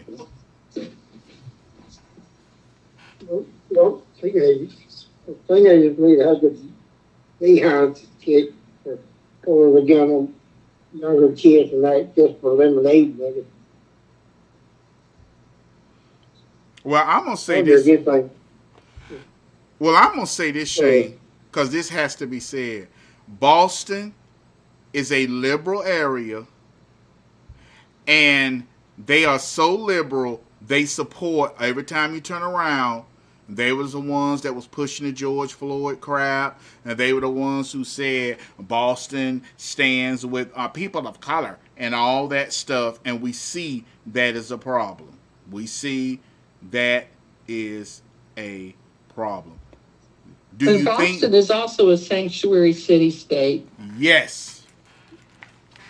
Boston is sanctuary city. Rapper. And Rapper said this. And Rapper, you can add in, because this is why we wrapping it up. We can just talk up now. We all can just talk. Rapper, you see this in Chicago all the time. Now, for Boston, this is something new. Oh, my God, 14-year-older. But in Chicago, this is not new. Am I correct? Yeah, you're correct. This is not new. And I would have thought it was not even new in Boston either, since they're pretty much a liberal sanctuary city too. And they're probably used to this type of soft on crime policy. Seeing this type of ignorant behavior they see. Well, do you think this comes from, like I said, single mama culture, believing you can do whatever you want and this is the stuff that's for you? Do you think it comes from that? That broken family, single mama culture?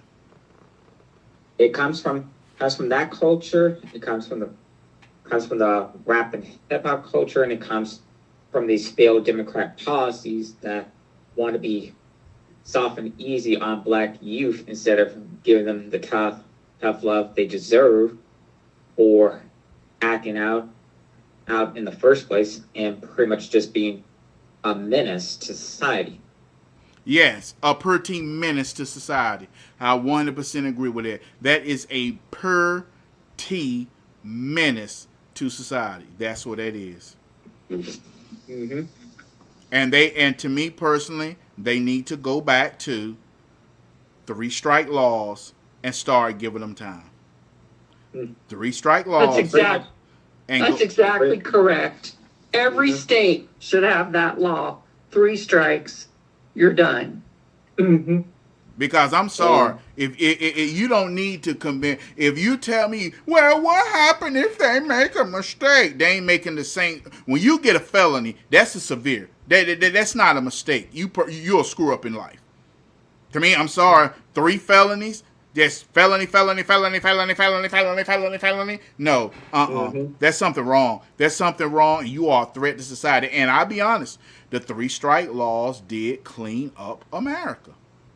It cleaned pretty much up what Rudy Giuliani did in New York, actually clean up that city and part of the state as well too. Well, he also did stop and frisk, which did a lot of work, which helped out. Because that stop and frisk closed a lot of stuff down, which was a good thing. Oh, I loved the stop and frisk. Yeah, I think it's necessary. I really think that this type of incident needs to kind of be on the voters' mind to kind of do something about Mayor Wu, because it's pretty much her policies that kind of causing this type of dysfunction in Boston in particular. So, but it goes back. If the Democrats are going to be voting for it, if the Democrats are going to vote for this, and they're going to ones who are going to be like, I feel so sorry. It was because of poverty. It was because of this. It was because of everything other than the culture in the black community. It's never going to stop. I would like to thank everybody that was Shayne, my auntie, and rapper. Shayne, I'm going to let Miss Yvette close us out tonight. So Shayne, tell everybody who you are and tell everybody good night. This is Shayne today. Just say everyone tomorrow night, go if the good Lord will. All right. Thank you, Shayne. Thank you, Shayne. Now, Rapper 10,000. Take us, go on, say your goodbyes and let everybody know where you're from. Okay, this is Rapper 10,000 from Chicago, Illinois. Wishing you good night and God bless America. All right, we appreciate you, Rapper. Thank you, Rapper. Thank you, Rapper. Thank you, Rapper. Now, last and especially not least, my beautiful auntie.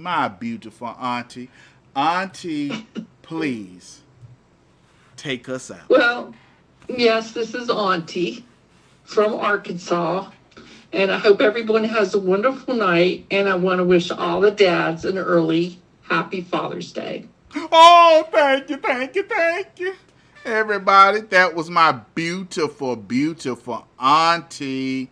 Thank her for wishing us who are men a happy, beloved Father's Day. And auntie, God bless you and have a good night. I will. Bye-bye.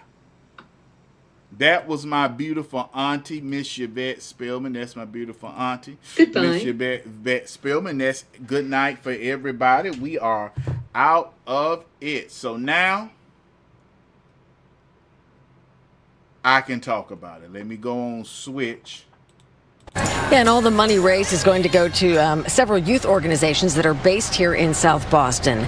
And police are still asking for tips to help track down that other suspect. So call Boston Police if you know anything. Wrong one. No. We are live in Southie tonight. I'm Mary Saladin at WCVB News Center 5.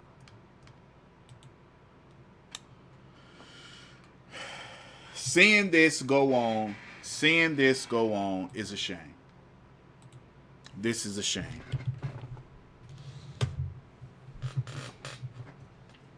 Every one of those boys need to be put behind bars because they already done screwed up their life.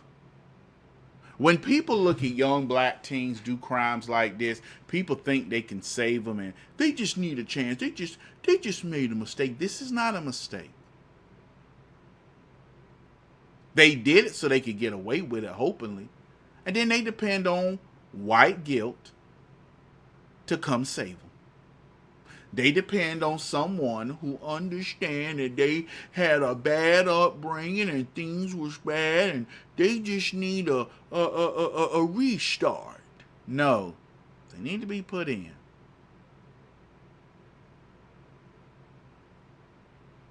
And they need to get these reform schools and these prisons straightened out.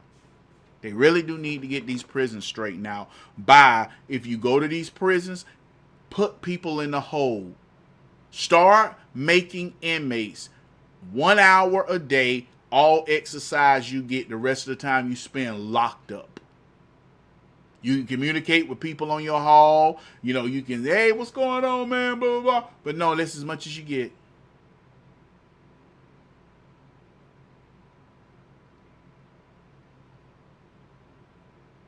This is happening over and over and over and over and over again. And it has to come tiresome. People, you got to say, hey, this is crazy. Y'all are literally,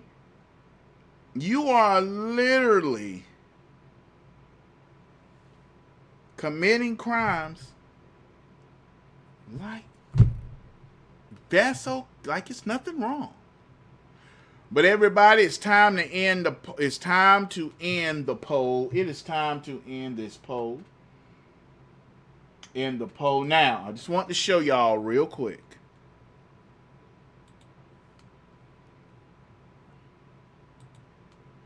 I got 17. 1. Look at this. You come over here. Look at this. I got 29 people. 29 people on here. Thank you, Miss Pam Dawes. Thank you, Miss Pam Dawes. Good night. Got 39 people. 29 here. Here, we got 30 people. Look at that. We busted tonight. YouTube, look at that. YouTube, 30 people tonight. YouTube, we did 31 people tonight. 31. Look at that. Go do a refresh. 31.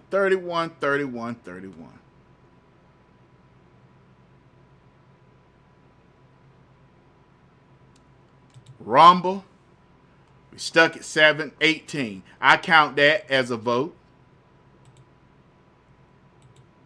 17. Can we get 3 more people? Just 3 more.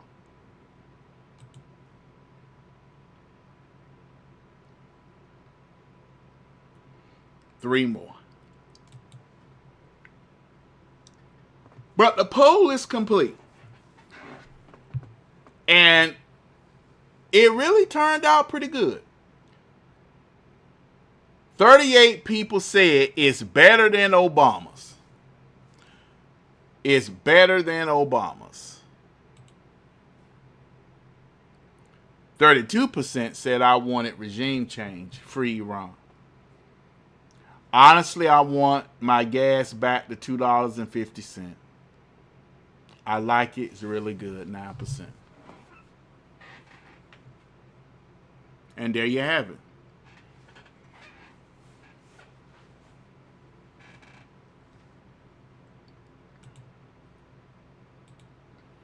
So everyone, that is tonight's show.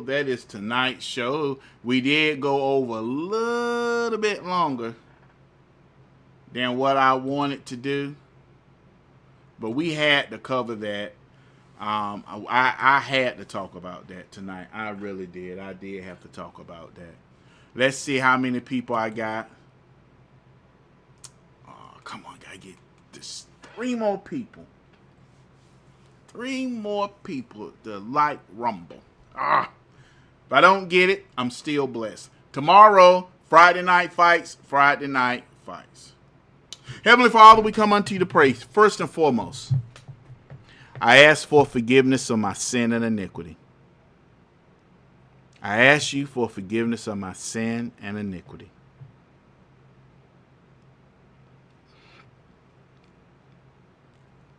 Lord Jesus, you know my shortcomings. You know why I slip up and I mess up at. So, Lord Jesus, I ask you to forgive me. Lord Jesus, for the husband that's watching me right now, I pray for the safety and security of his wife and children. For the wife that's watching me right now, I pray for the safety and security of her husband and children. And for the grandparents just watching me right now, I pray for the safety and security of their grandchildren and children. Last and especially not least, I pray for my own wife and children. Protect my wife as she travels up and down these dangerous highways and byways. Protect my children. Protect my children from danger seen and unseen. Protect my daughter. Protect one daughter as she goes to camp and have fun, and the other one as well. Protect her. Keep her safe. Please keep her safe. As for me, open doors no man can close for me, Lord Jesus. Keep me protected and keep me blessed. I pray right now for all our boys and girls in the military. I pray for their families and their spouses. I pray for all law enforcement. I pray that they make it home safe after their shift. I pray for their spouses and loved ones. I pray right now, Lord Jesus, for all first responders. All first responders. I pray for all first responders. Lord Jesus, I pray for all those in hospitals, hospice, and nursing homes. I pray for those in hospital, hospice, and nursing homes.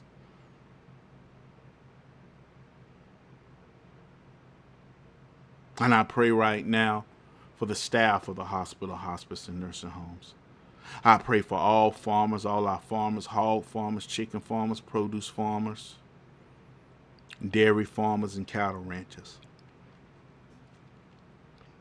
And I pray right now, Lord Jesus,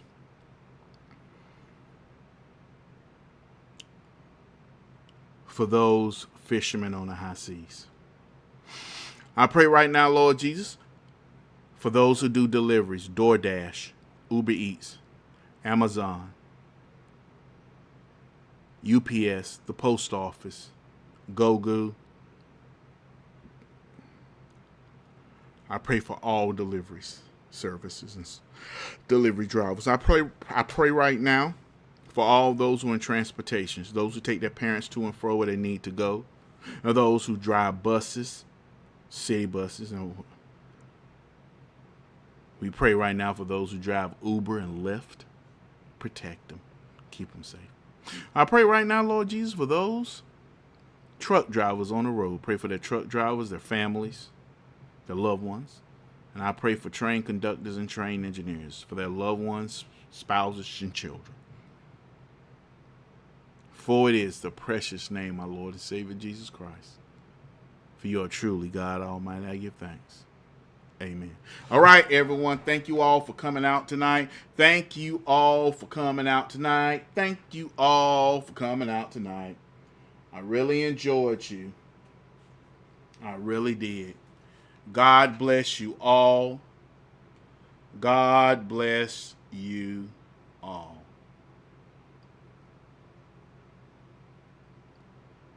Good night.